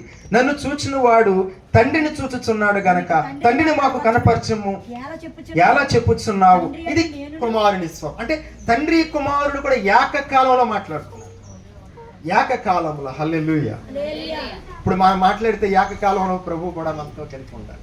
మనతో ఎవరైనా ప్రభువుని చూపించమంటే కదా, ప్రభువుని చూపించమంటే ఎలా చూపిస్తాం కదా? మనం చూసి ప్రభువుని చూడాలి. మనం చూడాలి, ప్రభు ఇలా ఉంటాడా, ఆయన గుణ లక్షణాలు. అయితే మిమ్మల్ని చీకటిలో నుండి ఆశ్చర్యకరమైన తన వెలుగులోనికి పిలిచిన వాని గుణాతిశయములను పరచురుము చేయి నిమిత్తం అంటాడు. ఈ గుణాన్ని చూపించాలి ప్రజలకి. ఈ గుణాన్ని చూపించాలంటే పరిశుద్ధ స్థలంలో నుండి నిషిద్ధమైన వస్తువులను బయటికి కొనిపోవాలి. అందుకని మనం మందిరానికి వస్తున్నాం. పరిశుద్ధ స్థలంలో నిషిద్ధ వస్తువులని కూడా తీసివేయాలి. ఇది దేవుని యొక్క ఉన్నతమైన ఉద్దేశం కదా. మనకెందుకు వాక్యాలు చెప్తాడు అని కొన్ని మాటలు మనం జ్ఞాపకం చేసుకుంటే, ఇక్కడ మార్కు సువార్త చూడండి. పరిశుద్ధ స్థలంలో ఏమున్నాయనేది 1-2 మాటలు జ్ఞాపకం చేస్తాను. మార్కు సువార్త మనకు తెలిసిన వాక్యాలే అయినప్పటికీ మీరు వీటిని గమనించాలి ఈ ఆరాధనలో. మార్కు సువార్త 7వ అధ్యాయము 21వ వచనం కానీ చదువుతాం. లోపల నుండి అనగా మనుషుల హృదయములో నుండి దురాలోచనలను, జారత్వములను, దొంగతనమును, నరహత్యలను, వ్యభిచారములను, లోభములను, చెడుతనములను, కృత్రిమములను, కామ వికారమును, మత్సరమును, దేవదోషణయు, అహంభావమును, అవి అన్ని లోపల నుండి వస్తాయి. పరిశుద్ధ స్థలంలో నిషిద్ధాన్ని వస్తుంది తీసేయండి అంటే ఒకవేళ మీరు అబ్బాయి మీరు చెప్తున్నది అబ్సల్యూట్లీ రాంగ్, మాకు ఏమీ లేవు అని మీరు చెప్తే, ఒకవేళ ఏదైనా ఉందేమో పరీక్షించుకోవాలి. అలాగన్నప్పుడు నేను అంటాను లేవని నేను చెప్పను. దావీదు అంటాడు కదా, రాత్రి అందులను నన్ను దర్శించి పరిశీలించి పరిశోధించేదివి ఏ దురాలోచన నీకు కానరాలి అన్న మనం చెప్పగలమా? నా యందు నాకు ఏ దోషమో కానరాదు, అయినా నేను నీతిమంతుడిగా ఎంచబడను, నాకు తీర్పు తీర్చేవాడు ప్రభువే అంటాడు. ఎవరో? పౌలు. అంటే మనం చెప్పలేం. యేసు ప్రభువు ఒకడే చెప్పగలడు, నా యందు పాపం ఉన్నదని మీలో ఎవడు స్థాపించును. అలా దావీదు చెప్పాడు, పౌలు కూడా చెప్పాడు. మరి మనం చెప్పగలుగుతామా? ఆ ధైర్యం ఉందా? నీ భక్తి నీకు ధైర్యం పుట్టించదా? ఇలా చెప్పడానికి ధైర్యం ఉందా? ధైర్యం లేదు. ఇవన్నీ తొలగించుకోవాలి. పరిశుద్ధ స్థలంలో నిషిద్ధమైన వస్తువులను తొలగించుకోండి. ఏదుందో పరీక్షించుకోవాలి. ఇవేమీ లేవండి అంటే మరి ఏదైనా ఉందా? ఏమీ లేకపోతే దేవుడు నీవు కలిపే ఉంటారు కదా, ఇద్దరు మమేకమై ఉంటారు. ఇద్దరు విడివిడిగా ఉండడానికి అవకాశం లేదు కదా. కాబట్టి లోపల నుండి ఏమొస్తాయంటాడంటే, లోపల నుండి అనగా మనుషుల హృదయంలో నుండి దురాలోచనలు. కదా, ఆలోచన విషయంలో ఎక్కడైనా తప్పిపోతున్నామేమో, ప్రభు యొక్క మందిరం విషయములో, వాక్యము విషయములో, ప్రార్థన విషయములో, ఆరాధన విషయములో, కదా, దేవుని యొక్క కట్టడలు, ఆజ్ఞలు, వాక్యం ధ్యానించడం విషయంలో, మందిరానికి వెళ్ళే విషయంలో, ఏ విషయంలో ఎక్కడైనా మనలో లోపం ఉందా? ఈ లోకయాత్రలో కష్టపడి పనిచేసుకుంటుండగా జీవనోపాధులు ఎక్కడైనా మనం తప్పిపోతున్నామా? ఎక్కడైనా లోపం ఉందా? లోపము గలది ఎన్నికకు రాదు కదా. న్యాయమైన త్రాసులో ఏం చేస్తాడు? ఆయన తోస్తాడు. ఆయనను న్యాయమైన త్రాసులో తూసునంటాడు. ఎవరో? యోబు కదా, న్యాయమైన త్రాసులో తోస్తాడు. అని నేను అనుకుంటాను, యేసు ప్రభువుని పెట్టి మళ్ళీ పెట్టి చూసాడు అనుకోండి, ఏమవుతాం? కాదు, అబ్సల్యూట్లీ రాంగ్. యేసు ప్రభువుని పెట్టి మనం కూడా చూస్తే మనం తూగుతాం. ఎందుకని? అక్కడ కృప పెట్టాడు కనుక. అదే దావీదుని పెట్టి చూస్తే, పౌలుని పెట్టి చూస్తే తేలిపోతాం, యోబుని పెట్టి తేలిపోతాం. కానీ యేసు ప్రభువుని పెడితే మనం తేలం. ఎందుకని? కృపను పెట్టాడు గనక, మన కోసం తగ్గించుకున్నాడు గనక, మన కోసం లోకానికి వచ్చాడు గనక, మన కోసం పాపమేరగా ఆయన పాపముగా చేయబడ్డాడు. మన కోసం ఏం చేస్తాడు? తండ్రి నేను శిక్ష అనుభవించానంటే మనల్ని ఏం చేస్తాడు? కప్పేస్తాడు మనల్ని కదా. ప్రతి దోషాన్ని కప్పేస్తాడు. ప్రేమ అనేక దోషములను, క్రీస్తు దేవుని స్వరూపి, అలాగే దేవుడు ప్రేమ స్వరూపి. ఆ ప్రేమతో ఏం చేస్తాడు? కప్పేస్తాడు. దావీదుని కానీ భక్తులు పెడితే మనం తేలిపోతాం. చూశాను కానీ నువ్వు తోగలేదంటే, కానీ భక్తులను పెట్టి తీయడు మనల్ని. ప్రభువుని పెడతాడు. ప్రభువుని పెడితే ఎవడైనా తూగిపోతాడు. ఎందుకని? కృప. నీ కృప జీవము కన్నా ఉత్తమమైనది కృప. ఆ ఉత్తమమైన కృప ఏం చేస్తుందంటే మనల్ని చేస్తుంది. ఆ కృపను మనం పోగొట్టుకోకూడదు. ఇంత కృప ఇచ్చిన దేవునికి హృదయం ఏమివ్వాలి? స్థానం ఇవ్వాలి. నక్కలకు బొరియలను, ఆకాశ పక్షులకు నివాసములు కలవగాని ఎక్కడ వస్తాడు? తల ఇక్కడ వాలుస్తాడు స్థల. ఇక్కడ నుండి మనం ఏం చేయాలి? ఆయనకి స్థలం ఇవ్వాలి. స్థలమీయుడి అంటే పరిశుద్ధ స్థలములో నుండి నిషిద్ధమైన వస్తువులను తీసివేయండి. ఇలాంటి ఏమైనా మన జీవితంలో ఇవి కాకపోతే ఇంకొకటి ఏదున్నా సరే మన జీవితంలో ఏం చేయాలంటే వాటిని తొలగించుకోవాలి. ఎక్కడ తొలగించుకుంటాం? బల దగ్గర తొలగించుకోవాలి. కాబట్టి ప్రతివాడు తను తాను పరీక్షించుకుని ఏదైనా ఉందా? ఏమీ లేదా? నా యందు నాకు ఏ దోషమో కానరాదు మనం చెప్పగలమా? నేను చెప్పగలనా? నేను చెప్పలేను. నేనైతే ఏం చెప్తాను తెలుసా? నా యందు నాకంతా దోషమే అని చెప్పాలి. అంతా దోషమే. కాబట్టి దేవుని వాక్యం మనకు తెలియజేస్తుంది. ఇదే మార్క్స్ వార్త 11వ అధ్యాయం కదా. ఇదే మార్క్స్ వార్త 11వ అధ్యాయము. ఈ మాట చదువుకుందాం. 17వ వచనం. 11:17. మరియు ఆయన బోధించుచు నా మందిరం సమస్తమైన అన్ని జనులకు ప్రార్థనా మందిరం అనబడును. సమస్తమైన జనులకు ప్రార్థనా మందిరం అని వ్రాయబడలేదా కదా. సమస్త అనుజనులకి ఈ మందిరంలో ఏముంది? తర్వాత అయితే మీరు దానిని దొంగల గుహగా చేసిదరనెను. దొంగల గుహగా చేసి పరిశుద్ధ స్థలములో, అనగా పరిశుద్ధ స్థలం అనగా దేవుని మందిరము. మందిరం అని దేహమే దేవుని దేవాలయం అన్నాడు. ఆలయం. ఈ ఆలయంలో ఎక్కడైనా ఉందా? నిషిద్ధమైన వస్తువులు ఏమన్నా ఉన్నాయా? బయటికి కొనుక్కోండి అని చెప్పి హిజ్కియా రాజు ఇశ్రాయేలు ప్రజలతో చెప్తున్నాడు. ఎప్పుడు చెప్తున్నాడంటే దేవుని ఆరాధించడానికి ఇశ్రాయేలు ప్రజలు వచ్చిన సమయంలో చెప్తున్నాడు. నువ్వు ఆరాధించడానికి వచ్చావు కదా, ఏమైనా ఉన్నాయా తొలగించుకో అని చెప్పాడు కదా. ఏమేమి ఉండాలి, ఏమేమి ఉండకూడదు అనేది మనం కొన్ని మాటలు మనం చూస్తున్నాం. నిర్గమాకాండం మాట చదువుకుంటాం. 23వ అధ్యాయం అనుకుంటాం. నిర్గమాకాండం 23వ అధ్యాయము ధర్మశాస్త్ర గ్రంథం. దేవుడు ధర్మశాస్త్రం ఇచ్చాడు. ఎప్పుడు ఇచ్చాడు? ఐగుప్తు నుండి విడిపించి తీసుకొచ్చిన తర్వాత ధర్మశాస్త్రాన్ని ఇచ్చాడు కదా. ముందేవల తర్వాత ఇచ్చాడు. అంటే ఎప్పుడు బాప్తిసం పొంది రక్షణ పొంది సంఘానికి వచ్చిన కాడి నుంచి ఇదిగో ధర్మశాస్త్రం. ఇక్కడ ప్రకటించబడతా ఉంటుంది. ముందేముంటుంది? సువార్త ఒకటే ఉంటుంది, ఉండదు కదా. 23వ అధ్యాయం 1వ వచనం కానించి లేని వార్తను పుట్టింపకూడదు. ఎవరు? మనము. న్యాయపు సాక్షి ముఖ్యంగా మనము లేని వార్తను పుట్టింపకూడదు. ఇశ్రాయేలు ప్రజలతో కొన్ని మాటలు చెప్తా ఉంటాయి. తర్వాత అన్యాయపు సాక్ష్యము పలుకుటకై దుష్టుడితో నీవు కలిసి ఉండకూడదు. దుష్టునితో కలిసి ఉండకూడదు దుష్కారము కదా. దుష్టునితో, ఈ లోక సాంగత్యము దేవుడితో వైరమని కదా, ఈ లోక స్నేహము దేవునితో వైరం అంటే మీరెరుగరా? ఎలా పడితే అలా ఉండటానికి వీల్లేదు. మనం ప్రత్యేకంగా, మన ప్రత్యేకింపబడిన జనము, ప్రతిష్ఠితమైన జనము మనం. ఇక్కడ ధర్మశాస్త్రంలో కొన్ని మాటలు చెప్తాడు. వారికి ఏమేం చెప్తాడంటే, లేని వార్తను పుట్టింపకూడదు, అన్యాయపు సాక్ష్యమును పలుకుటకై దుష్టులతో నువ్వు కలియకూడదని చెప్పి. తర్వాత దుష్కారము జరిగించుటకై సమూహమును వెంబడించవద్దు. సమూహమును, గుంపులతో కానీ మనం వెళ్ళిపోకూడదు. ఉదాహరణకి దేవుని సంఘమైనా సరే ఎవరితో పడితే వాళ్ళతో వెళ్ళకూడదు. చాలా జాగ్రత్తగా ఎక్కడికి వెళ్ళాలో, ఎక్కడ నిలిచి ఉండాలో, ఎక్కడ ప్రార్థన చేయాలో, ఎక్కడ కొనసాగాలో ఆ గ్రహింపు జ్ఞానం క్రైస్తవుడికి, విశ్వాసరాలికి ఉండాలి. ఎక్కడైనా సంఘం, ఎక్కడైనా బోధ అలా ఉండడానికి వీల్లేదు కదా. ఎక్కడ ఉన్నామో అక్కడ కరెక్ట్గా నిలబడి ఉండాలి, నిలకడగా ఉండాలి. రూత్ ఏం చెప్పాడు? ఇదే పొలంలో నిలకడగా ఇక్కడే పరిగెరుకోమన్నాడు. అంటే వాక్యం ఇక్కడే దొరుకుతుంది. పరిగెరుకోవడం అంటే ఇక్కడ నేను దొరుకుతుంది అనమాట. రూత్ నేను ఇక్కడే ఉండు, నా కుమారి నువ్వు ఇక్కడే ఉండండి కదా. కాబట్టి అక్కడ చెప్తాడు, మనం చూస్తాం మాటలు. సమూహముతో వ్యాజ్యమాడువాడు భేదవాడైనను వాని ఎడల పక్షపాతముగా ఉండకూడదు. పక్షపాతం క్రైస్తవుడికి ఎప్పుడూ ఉండకూడదు. ఏ విషయంలో పక్షపాతం చూపించకూడదు. ఎందుకని? పక్షపాతం లేని వానికి తండ్రి అని మీరు ప్రార్థన చేయొచ్చారని పేతురు రాసిన పత్రిక 1:17 చెప్పారు. పేతురు 1:17 ఒకసారి 1:17 పేతురు 1 మొదటి పేతురు 1:17 తొందరగా చదవండి, అందరూ వెళ్ళకండి. పక్షపాతము లేకుండా క్రియలను బట్టి ప్రతి వానిని తీర్పు తీర్చువాడు తండ్రి అని ఆయనకు ప్రార్థన చేయుచున్నారు గనుక కదా. ఇప్పుడు పక్షపాతం అంటే ఏమి లేదు. యూదుడని, గ్రీసు దేశస్థుడని, ఇక్కడ ఉన్నవారని ఆయనకు ఆ భేదం, ఆ పక్షపాతాలు ఏమి ఉండవు. యథార్థంగా న్యాయంగా ఇలా ఉంటే నిర్గమాకాండ 23వ అధ్యాయంలో చెప్పినట్లుగా ఒకవేళ మనమున్నా వాళ్ళున్నా అక్కడే వాళ్ళకి తీర్పు తీరుస్తాడు. ఒకవేళ మనలో ఏదైనా ఉంటే అతనితో ఏమి లేకపోతే అతను కూడా ఏకీపిస్తాడు, అంగీకరించి. ఒక అన్యుడు రక్షణ పొందిన వ్యక్తి ప్రభు అంటే వెంటనే ఆలకిస్తాడు. ప్రభుకు పక్షపాతము లేదు, ప్రభుకు పక్షపాతము లేదు. వాడు స్తుతి చెల్లిస్తే కూడా ఒప్పుకుంటాడు, ఎప్పుడు హృదయం యథార్థంగా ఉండినప్పుడు. కానీ మన వల్ల ఏమన్నా రక్షణ పొందలేదు, తోసివాడు శిలువ మీద తోసివేసాడా? తోసివేయలేదు. ఆయన సన్నిధికి వచ్చిన ఎంత మాత్రము తొయ్యడు. ఆయనకి పక్షపాతం ఏమి లేదు. నేనే కదా ఎలా బ్రతికినా అలా అనుకోడు.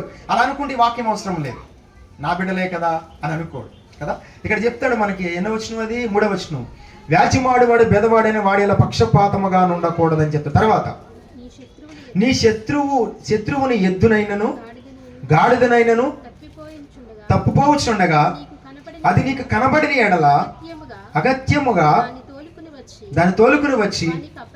ఇప్పుడు ఎద్దులు గాడిదలు కాదు, ఇప్పుడు ఏం తప్పిపోయినాయి, ఏం పోతాయి, ఏం పోగొట్టుకుంటాడు వెంటనే. ఇప్పుడు మనం అప్పుడు ఎద్దులు గాడిదలు కాదు. అప్పుడు ఆస్తులు అంటే గొర్రెలు, ఎద్దులు, గాడిదలు. ఇప్పుడంటే వెండి, బంగారము, ధనము, బిల్డింగులు, ఆస్తులు, ఏదైనా సరే మనం ఏం చేయాలి?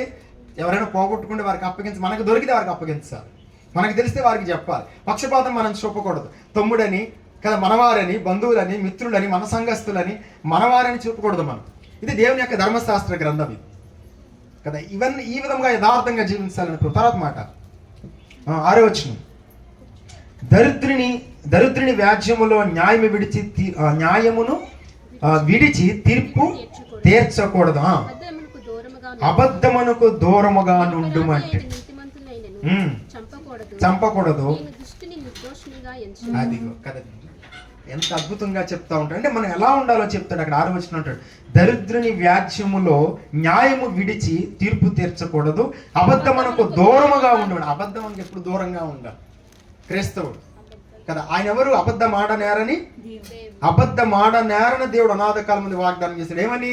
ఇలా సంఘాన్ని కడతారు, తప్పిపోయిన ప్రజలందరినీ నా ప్రజలుగా చేసుకుంటాను, అందరినీ కూడా నా కుమారుని యొక్క నా పోలికలోనికి తీసుకుంటాను, నేను వారిలో నివసించి సంచరిస్తానని వాగ్దానం చేస్తాడు. ఈయనెవరు? తీతుకు రాసిన పత్రికలు అబద్ధం ఆడ నేరని దేవుడు ఆయన. ఆ దేవునికి తగినట్లుగా తన రాజ్యమునకు మహిమనుకు మిమ్మలను పిలిచిన వానికి తగినట్లుగా అంటే రాజ్యానికి సాధారణ జీవితం ఏం కాదు. ఇష్టానుసారంగా ఎలా పడతారు జీవించడానికి కుదరదు. చాలా ప్రత్యేకంగా జాగ్రత్తగా క్రీస్తు యొక్క అడుగు జాడలో మనం నడవాలి, క్రీస్తు పోలికలోకి వెళ్ళిపోవాలి.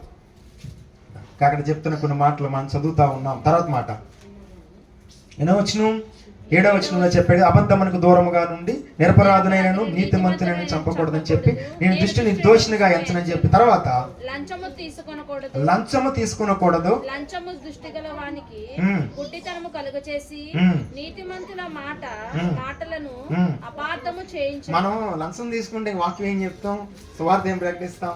ఓట్లు డబ్బులు తీసుకున్నారా? తీసుకో. ఎందుకని? అది లంచము గనక మనం తీసుకోం కదా. మా సంఘాల్లో నేను పదే చెప్పాను, తనకు పంపుతారు, పంపిన ఎక్కడికి వెళ్ళినా చెప్పేస్తూ ఉంటాను, ఓట్లు డబ్బులు తీసుకోం మనం. ఎందుకని? అక్కడ చెప్తాడు కదా, లంచం తీసుకోకూడదు. లంచం ఇచ్చి ఓట్లు వేయించుకుంటే నాకు అవసరం లేదు, తీసుకుని పోవాలి. అలా ఎవరికైనా ఇచ్చుకుని మనకు అవసరం లేదు, మనకు వద్దని చెప్పాలి కదా.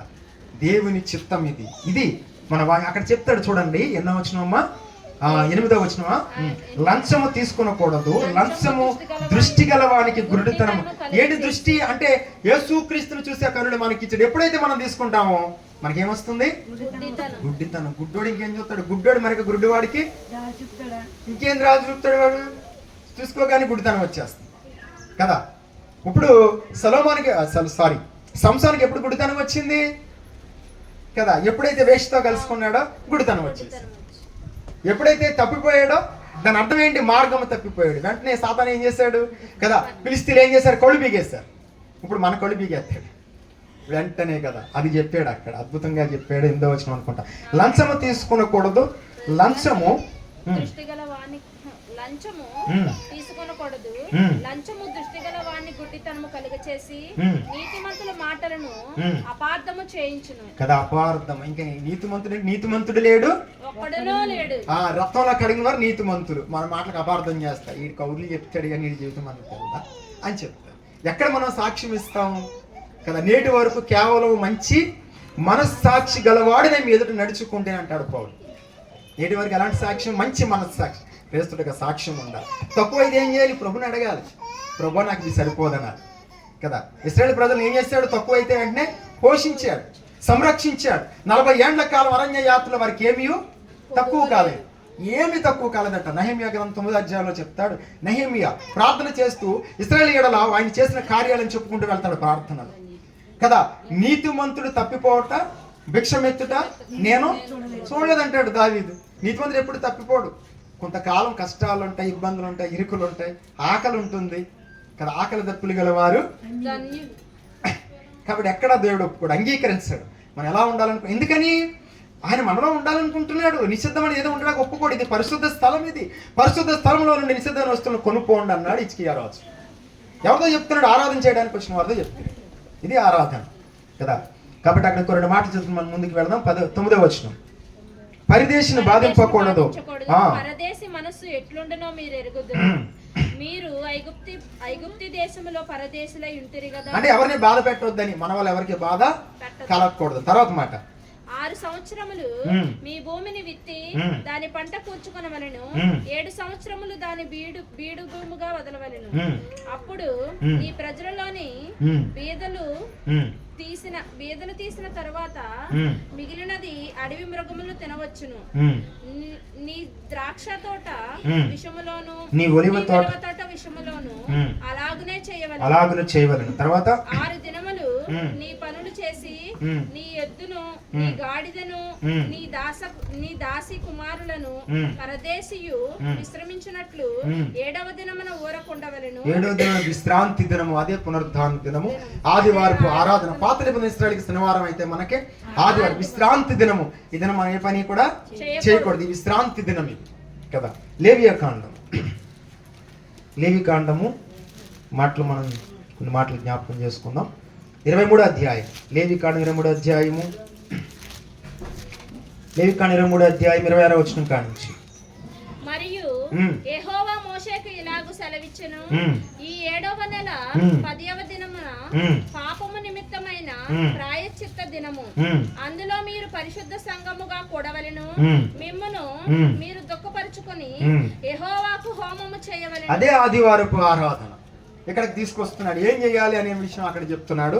మనం చూస్తున్నాం 26వ వచనం. మరియు యెహోవా మోషేకి ఇలాగు సెలవిచ్చెను, ఈ 7వ నెల 10వ దినమున పాపము నిమిత్తమైన ప్రాయశ్చిత్తార్థ దినము, అందులో మీరు పరిశుద్ధ సంఘముగా కూడవలెను, మిమ్మును మీరు దుఃఖపరచుకు యెహోవా హోమము చేయలేను. తర్వాత ఆ దినమున మీరు ఏ పని చేయకూడదు, మీ దేవుడైన యెహోవా సన్నిధిలో మీ నిమిత్తము ప్రాయశ్చిత్తము చేసినట్లే అది ప్రాయశ్చిత్తార్థ దినము. ఈ దినం గురించి పాత నిబంధన ఇశ్రాయేలు ధర్మశాస్త్రము రాసిచ్చిన ఆదివారం ఆరాధన గురించి చెప్తున్నాడు. వారికి శనివారం అయితే మనకు ఆదివారం. ఇప్పుడు మనం ఏం చేయాలి? దినం ఇప్పుడు కూడా మనం ఇక్కడ కూడుకోవాలి, దుఃఖపరుచుకోవాలి, ప్రాయశ్చిత్తం. ఎక్కడైనా వరకు మాట్లాడుతున్న వాక్యంలో నాలో లోపం ఉందా, దావీదు వలె మనం చెప్పగలుగుతామా, ఏదైనా దోషం ఉందా, ప్రాయశ్చిత్తం చేసుకోవాలి. మనం దుఃఖపరుచుకోవాలి దేవుని సన్నిధిలో. ఎందుకంటే అక్కడ ఉన్నవాడు ఎవరు? పరిశుద్ధ దేవుడు. నువ్వు అర్పించే వాటిలో ఏ దోషం ఉండకూడదు. నీ మందులోని గుడ్డిదైనను నడ్డిదైనను జబ్బుదైనను ఏది నేను తీసుకుని ఏంటంటాడు, నిర్దోషమైన వాటినే తీసుకున్నారండి అంటే కదా. కాబట్టి ఎంత అద్భుతంగా అక్కడ చెప్పాడు 28లో, ఆ దినమున మీరు ఏ పనియూ చేయకూడదు కదా, మీ దేవుడైన యెహోవా సన్నిధిని మీరు మీ నిమిత్తం ప్రాయశ్చిత్తము చేసుకొనుటకై అది ప్రాయశ్చిత్తార్థమైన దినం అంటే కదా. ఈ దినము గురించి మాట్లాడతాడు. ఇప్పుడో రాసి చేశాడు మనకి. ఇప్పుడు ఎవరితో మాట్లాడుతున్నాడు? ఇది వాళ్ళ కోసం చెప్పాడా, మన కోసం చెప్పాడా?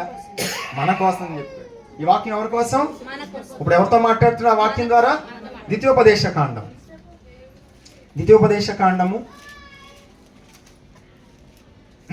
ఈ మాట మనం చదువుకుందామా? 5వ అధ్యాయం. ద్వితీయోపదేశ కాండం 5వ అధ్యాయం. ద్వితీయోపదేశ కాండము 5వ అధ్యాయము 3వ వచనం. యెహోవా మన పితరులతో కాదు, వాళ్ళతో. ఇప్పుడు ఎవరితో మాట్లాడుతున్నాడు? వాళ్ళతో కాదు, వాళ్ళు వెళ్ళిపోయారు. ప్రతి తరములో కూడా వారు జీవిస్తారు, 70, 80, 100 సంవత్సరాలు జీవిస్తారు, వెళ్ళిపోతారు. తర్వాత తరం వస్తుంది, తరం వెంబడి తరం, తరం వెంబడి తరం, తరం వెంబడి తరం వస్తుంది. ఇన్ని తరాల తర్వాత ఇప్పుడు మనతో మాట్లాడుతున్నాడు. ఎవరితో మాట్లాడుతున్నాడు? 3వ వచనం. యెహోవా కదా. 3వ వచనంలో మన 5:3లో యెహోవా మన పితరులతో కాదు, అది నిబంధన. ఈ వాక్యం ఎవరికైనా నేడు సజీవులమైన మాట మాట్లాడుతుంది. ఎవరి వాక్యం అంతా దేవుని స్తోత్రం. మనకి ఇస్తున్నాడు ఈ వాక్యం. మనకి కట్టలు వారికి ఉన్నవారికి, ఎవరైతే భూమి మీద నిలిచి ఉంటారో వారి కోసం. భూమి మీద ఉన్న భక్తులే శ్రేష్ఠులు, వారు నాకు కేవలము ఇష్టం. వారికి ఇవ్వాలి, వెళ్ళిపోయిన వారికి కాదు, ఉన్నవారికి. వెళ్ళిపోయిన ఏమి మీద దొంగ చేయండి ఉండదు, ఉన్నవాడు సరి చేసుకోవాలి. ఒకవేళ మీద దొంగన్నాడు, దానికి రక్షణ పొందాడు, అది కింద ఏం చేయాలి కదా. నా ప్రార్థన సమస్త జనులు ప్రార్థన, కానీ మీరు దాన్ని దొంగలుగా చేసి ఉన్నారు. ఉంటే మనం ఏం చేయాలి? ఇప్పుడు దొంగతనం అంటే దొంగతనాలే కాదు, సమయం దొంగిలించడం దొంగతనం. ప్రార్థన చేయకపోవడము కూడా సమయం దొంగిలించడము, ఆయుష్ దొంగిలించడము. దేవుడు వలసిన ఈ జీవ ఆయుషలో ఒక క్షణం దొంగిలించిన దొంగలను. ఏది దొంగిలించకూడదు. దేవునికి ఇవ్వాల్సింది దేవునికి ఇచ్చేయాలి, దేవునికి సమర్పించాలి. అది ఎలా సమర్పించాలి? రోమిలికి రాసిన పత్రిక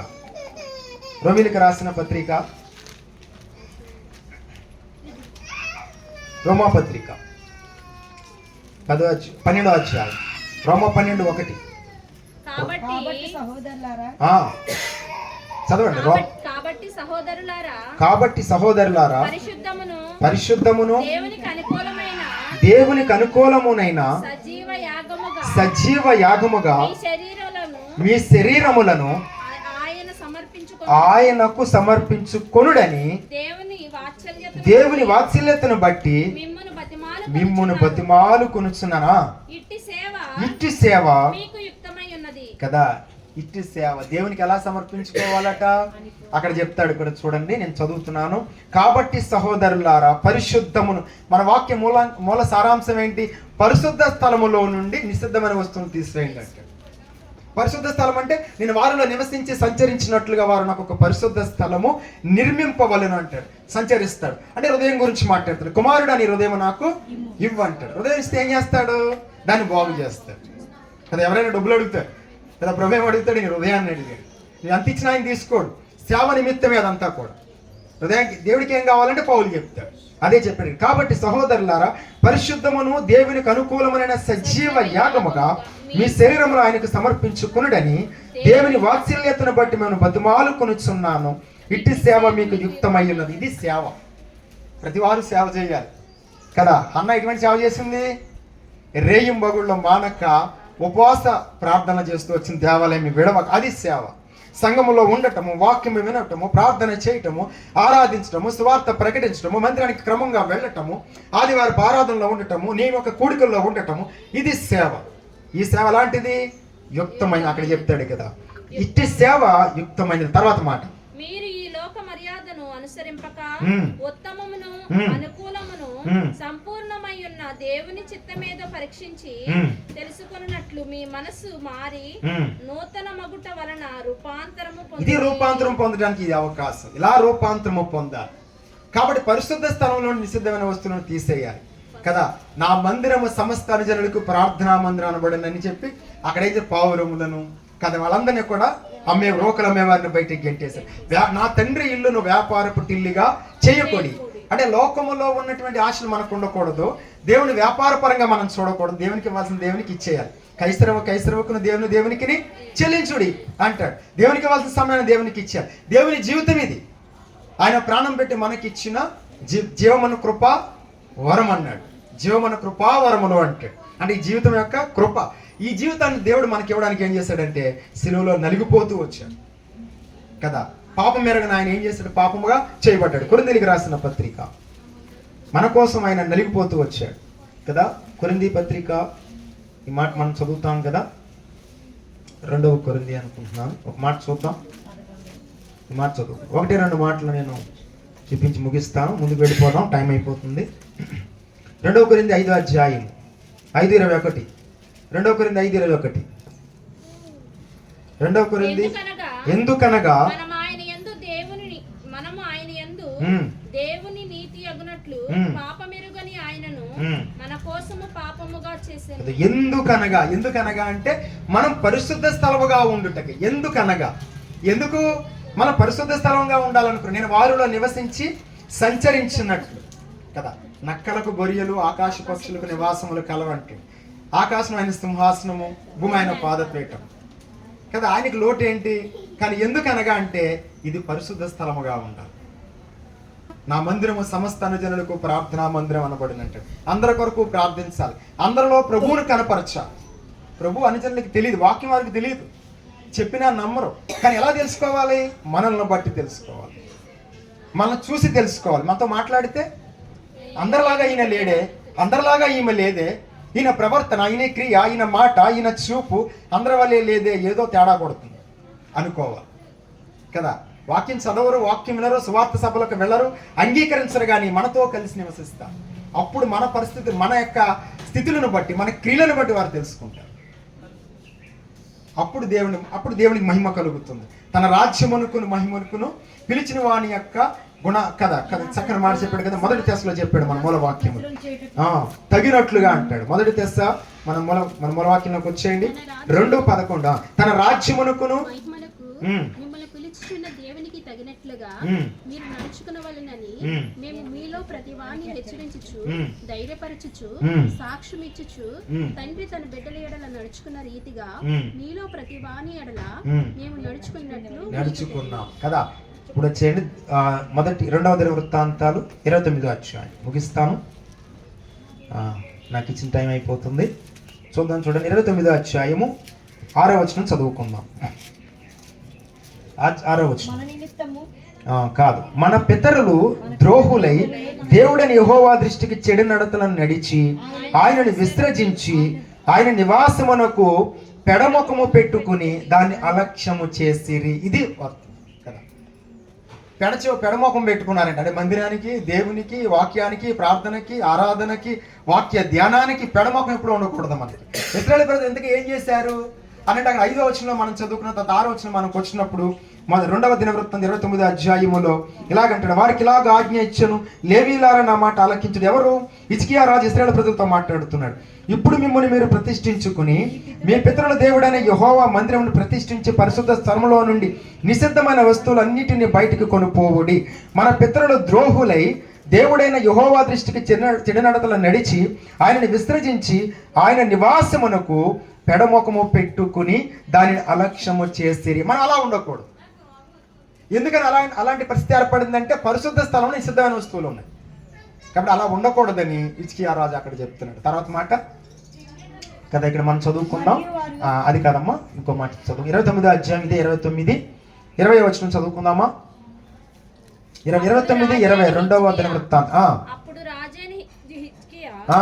పెద్దలకడ లేచి పట్టణపు అధికారులను సమకూర్చుకొని యెహోవా మందిరమునకు పోయాను. కాదు, ఇప్పుడు మనం ఎక్కడ వచ్చాం? యెహోవా మందిరానికి. ఆదివారం హిజ్కియా కూడా మన పితృడైన పెందల కాడే లేచి వెళ్ళాడట కదా. ఆదివారం ఆరాధన ఎన్ని గంటలకు? మీకు 11 గంటలకి. 5 గంటలకు లేచి ఎప్పుడు తెల్లారుతుంది, ఎప్పుడు 11 కదా అని ఎదురు చూడాలి. ఇప్పుడు ఈ కార్యం చేస్తుంది ఎవరు? రాజు అయిన హిజ్కియా చేశాడు ఈ పని. ఏం చేశాడు? 20వ వచనంలో, అప్పుడు రాజు అయిన హిజ్కియా పెందల కాడే లేచి, అక్కడికి ఒక మాట, పట్టణపు అధికారులను సమకూర్చుకుని యెహోవా మందిరమునకు పోయారు.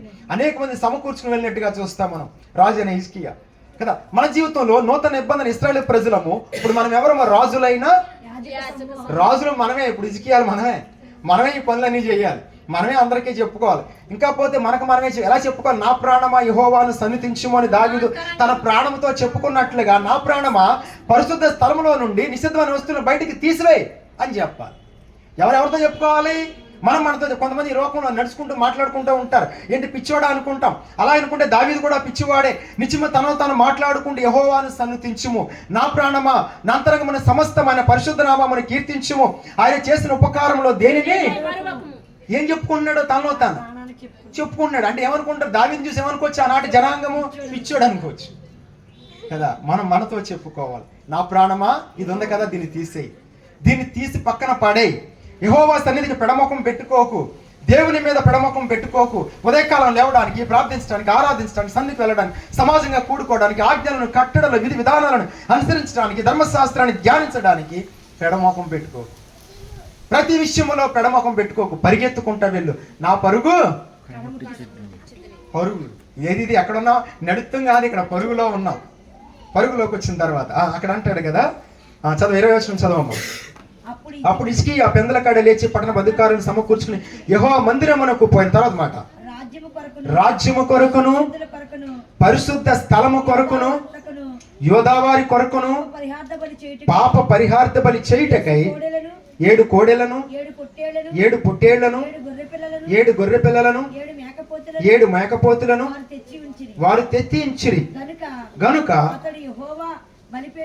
యెహోవా బలిపీఠం వాటిని అర్పించుడని అహరోను సంతతి వారికి యాజకులకు ఆజ్ఞాపించి. ఇప్పుడు మనకు ఆజ్ఞాపిస్తాడు. పై మాట మనం చూసుకుంటే అక్కడ అన్నాడు, రాజ్యము కొరకును పరిశుద్ధ స్థలము కొరకును. పరిశుద్ధ స్థలం కొరకు, రాజ్యం కొరకు ఏం చేయాలి? ఇక్కడికి వచ్చి సమర్పించాలి బలులు, అర్పణములు. ఏంటది? పస్కా బలిగా యేసుక్రీస్తు మన కొరకు శిలువలో అర్పించబడ్డాడుగా మనము కూడా పాప పరిహార్థ బలిగా, నైవేద్య బలిగా, దహన బలిగా, పరిహార్థ బలిగా, సమాధాన బలిగా మనం సమర్పించుకొని దేవుని యొక్క సరి చేసుకోవాలి. పరిశుద్ధ స్థలంలో నిషిద్ధ వస్తువులు తీసేయాలి. అక్కడ చెప్పాడు చక్కని మాట, రాజ్యము కొరకును పరిశుద్ధ స్థలము కొరకును. ఇదంతా ఎందుకట? రాజ్యము కొరకు. తన రాజ్యమునకు మహిమకు మిమ్మల్ని పిలిచినవు అని అంటే ఎందుకు పిలిచాడు? రాజ్యము కొరకు, మహిమ కొరకు పిలిచాడు. రాజ్యాన్ని స్థాపించాలి. దేవుని రాజ్యం భూమి మీద పరిశుద్ధ సంఘాన్ని స్థాపించాలి. దేవుడు నివసించినట్లుగా ఆకాశ మహాకాశములు పట్టజాలని వాడు ఈ హృదయంలోకి వచ్చి ప్రజలలో సంచరించినట్లుగా. ఎక్కడికి వెళ్ళినా సరే మనం చూడకూడదు, ప్రభువును చూడాలి కదా. యోహాను సువార్త ముగించుకుందాం. ఇంకో 2 నిమిషాలు ముగించొచ్చండి. ముగించేస్తాను, నాకు ఇచ్చిన టైం అయిపోయింది. నేను ఎక్కువగా చెప్తాను, అది నా బలహీనత. చూద్దాం, చూడండి. యోహాను సువార్త 1-2 మాటలు మాత్రమే ముగిస్తాను. యోహాను సువార్త. దానికి ముందు ఒక మాట మీకు చూపించి నేను ఆమోస్ గ్రంథం ఒకసారి తీసుకుంటారా? ఆమోస్ గ్రంథం 756 పేజీ నెంబర్, పాత నిబంధన 756, 57 ఆమోస్ గ్రంథం 3వ అధ్యాయము. ఈ మాట ఎందుకంటే నేను మళ్ళీ ఎప్పుడు వస్తానో నాకు తెలియదు, ఇదే ఫస్ట్ ఇదే లాస్ట్ కావచ్చు, నాకు తెలియదు ఆ విషయం. కానీ నేను ఒక మాట ఇక్కడ చెప్పి మీకు వెళ్ళాలనుకుంటున్నాను. ఆమోసు గ్రంథం 3వ అధ్యాయం మొదటి వచనం కానించి, ఐగుప్తు దేశము నుండి యెహోవా రప్పించిన ఇశ్రాయేలులారా, మిమ్మల్ని గూర్చియు ఆయన రప్పించిన కుటుంబము వారి అందరిని గూర్చియు ఆలకించుడి. అదేమనగా భూమి మీద సకల వంశములలోను మిమ్మును మాత్రమే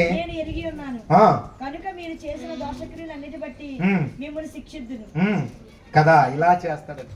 ఇంతమంది ప్రజలు ఉన్నారు కదా, 800 కోట్ల మంది ప్రజలు ఉన్నారు కదా, అందరిని ఆయనే పుట్టించాడు కదా. ఇక్కడేమంటాడు? దానికి భిన్నంగా మాట్లాడుతాడు కదా. ఏమని మాట్లాడుతున్నాడు అంటే మనం చూస్తాము కదా, ఇలాగంటున్నాడు అక్కడ, మిమ్మును గూర్చి ఆయన రప్పించిన కుటుంబముల వారిని అందరిని గూర్చి ఆయన సెలవిచ్చిన మాట ఆలకించుడి. అది ఏమనగా, భూమి మీద ఉన్న సకల వంశములలోనూ మిమ్మును మాత్రమే నేను ఎరిగి ఉన్నాను కనుక మీరు దోషక్రియలను బట్టి మిమ్మును శిక్షింతును. శిక్ష ఎవరికే? వాళ్ళకి ఏముండదు. మీరేం కంగారు పడకూడదు మరి ఈ విషయంలో కదా, వాళ్ళన్నీ మనకే ఉంటాయి. దేవుడు తను ప్రేమించిన వారిని గద్దించి శిక్షించు.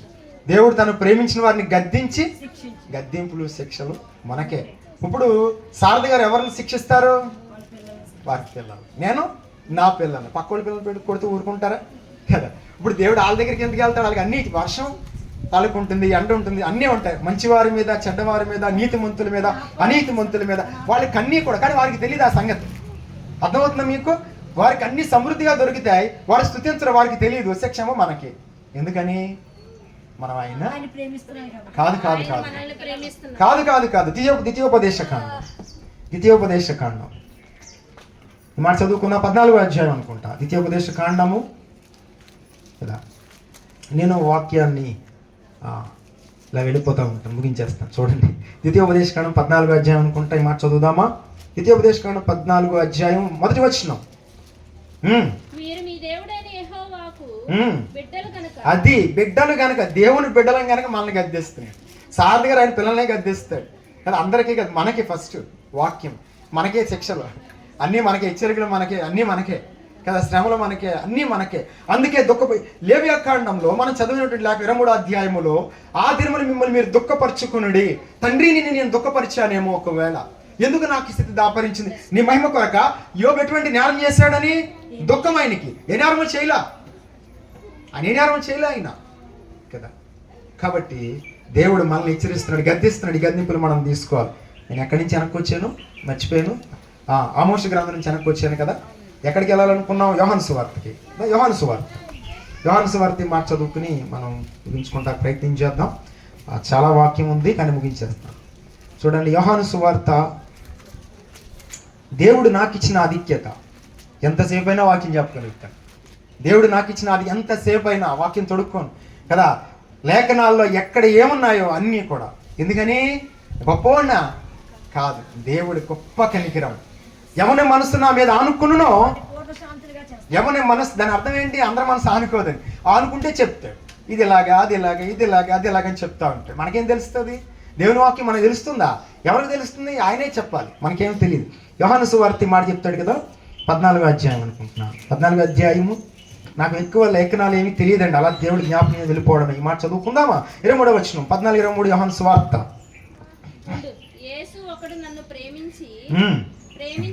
నేను చదువుతున్నా. యేసు ఒకడు నన్ను ప్రేమించిన ఎడల వాడు నా మాట గైకొనును. అప్పుడు నా తండ్రి వానిని ప్రేమించును, మేము వాని యొద్దకు వచ్చి వాని యొద్ద నివాసము చేతుము. ఇది ఇప్పుడు వరకు ఏం చెప్తాడంటే, ఒకడు నన్ను దేవుని ప్రేమిస్తాను. వాక్యాన్ని ఏం చెప్తున్నారు? అది ఏదో చెప్పారని వెళ్ళిపోయారు, అది కాదు. ఒకడు నన్ను ప్రేమించిన ఎడల నా వాక్యమును గైకొనును అన్నాడు. అక్కడ అన్నాడు 23. యేసు ఒకడు నన్ను ప్రేమించిన ఎడల నా మాట గైకొనును, అప్పుడు నా తండ్రి వానిని ప్రేమించును. ఎవరైతే ఆయన వాక్యాన్ని మాట వినరో, గైకొనరో వారిని తండ్రి ప్రేమించాడు.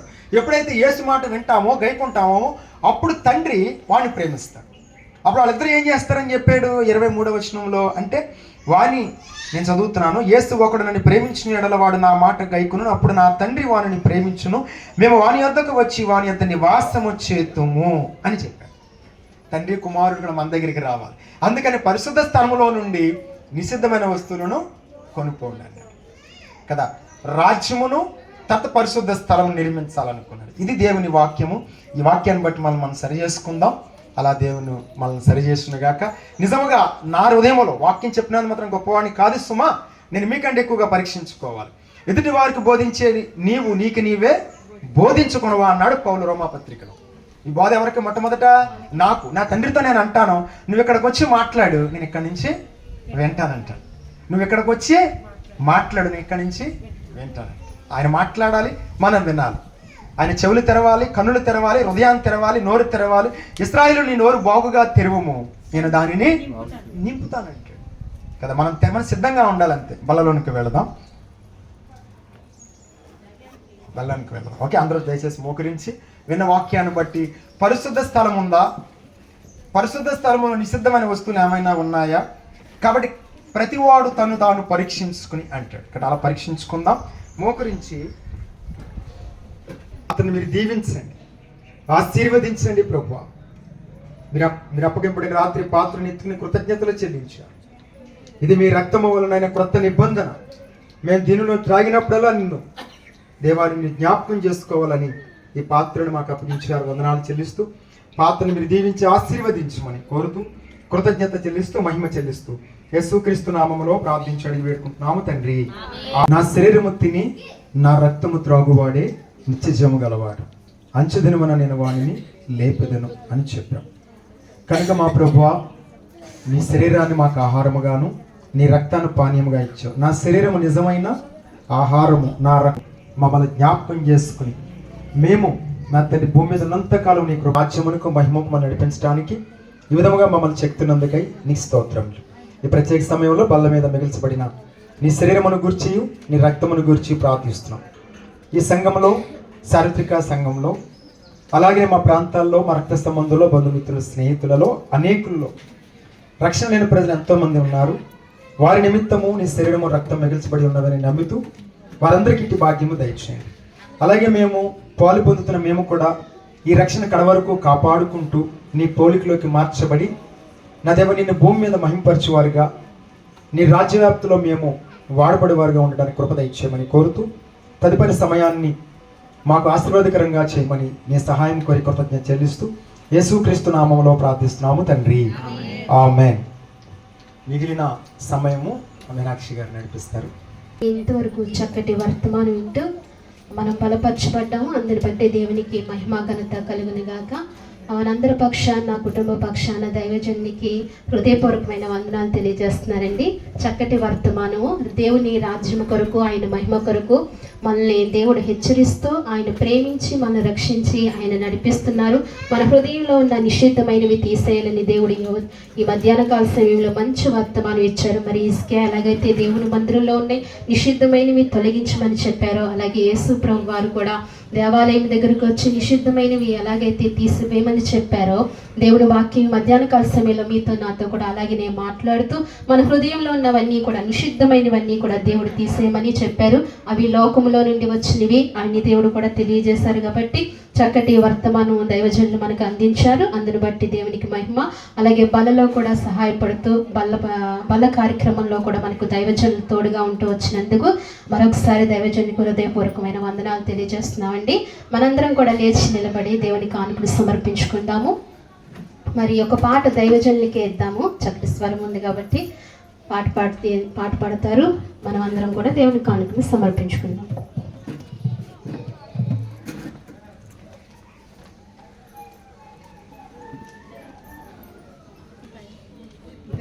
నూట 67 మా పాటల పుస్తకాలు. పొందేమో క్రీస్తు ప్రభు గాయాములన్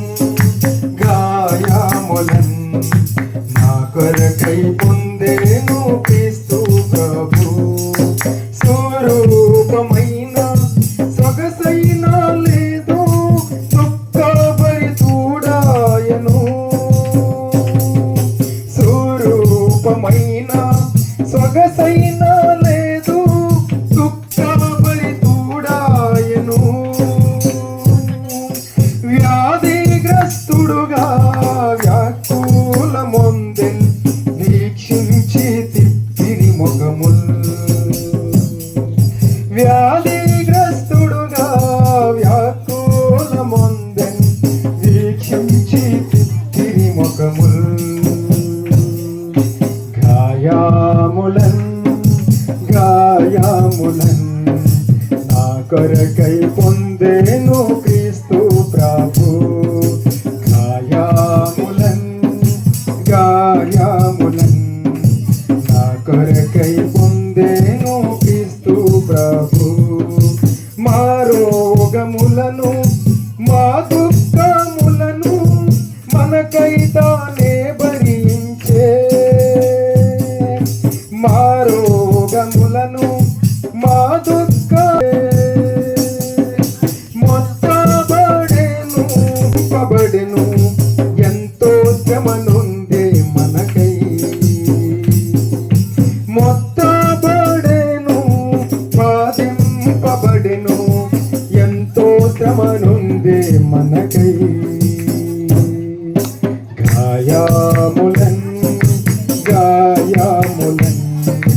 నా కొరకై పొందేను క్రీస్తు ప్రభు గాయములన్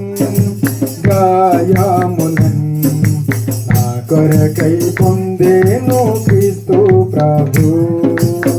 హల్లెలూయా. అందరం కూర్చుందామండి. ఇంకా దేవుని సన్నిధిలోంచి మనం ఇంకా వెళ్ళలేదు. అందరం కూర్చుందాం, క్రమంగా కూర్చుందాం.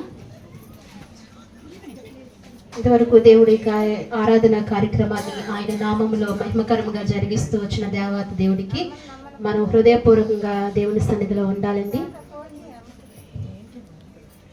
మరి చివరి ప్రార్థన కూడా చేసుకుని ఈ ఆరాధన కూడికని ముగించుకుందాం. చివరి ప్రార్థన తల్లి ప్రార్థన చేస్తారు, ఆశీర్వాదం దైవజనులు ఇస్తారు. తల్లి వచ్చి ప్రార్థన చేస్తారు. ఈ స్తోత్రాలు తండ్రి. వాక్యం చదవటం ఎందుకు, ప్రార్థనలు ఎందుకు, స్థుతి ఆరాధనలు, వాక్యం సాక్ష్యంలో కూడా మీరు మహిమ పొందండి. అయినా మీ దాసులు మా మధ్యకి తీసుకొచ్చారు. దాసులు నిలబెట్టి మీరు మాతో మాట్లాడి ఉన్నారు తండ్రి. అవును ప్రభా, మాలో నిషిద్ధమని తీయాలని మీరు మాట్లాడి ఉన్నారు తండ్రి. ప్రభా, ఇంకా నేను సేవిస్తూ ఆరాధిస్తూ ఇంకా మాలో రెండుగా కూడా ఎంతో సహకరించి నన్ను ఇంకా ఇవ్వటానికి నన్ను సహాయం చేసేదండి. ఆరాధనలు ఆగిపోకుండా సాగుతా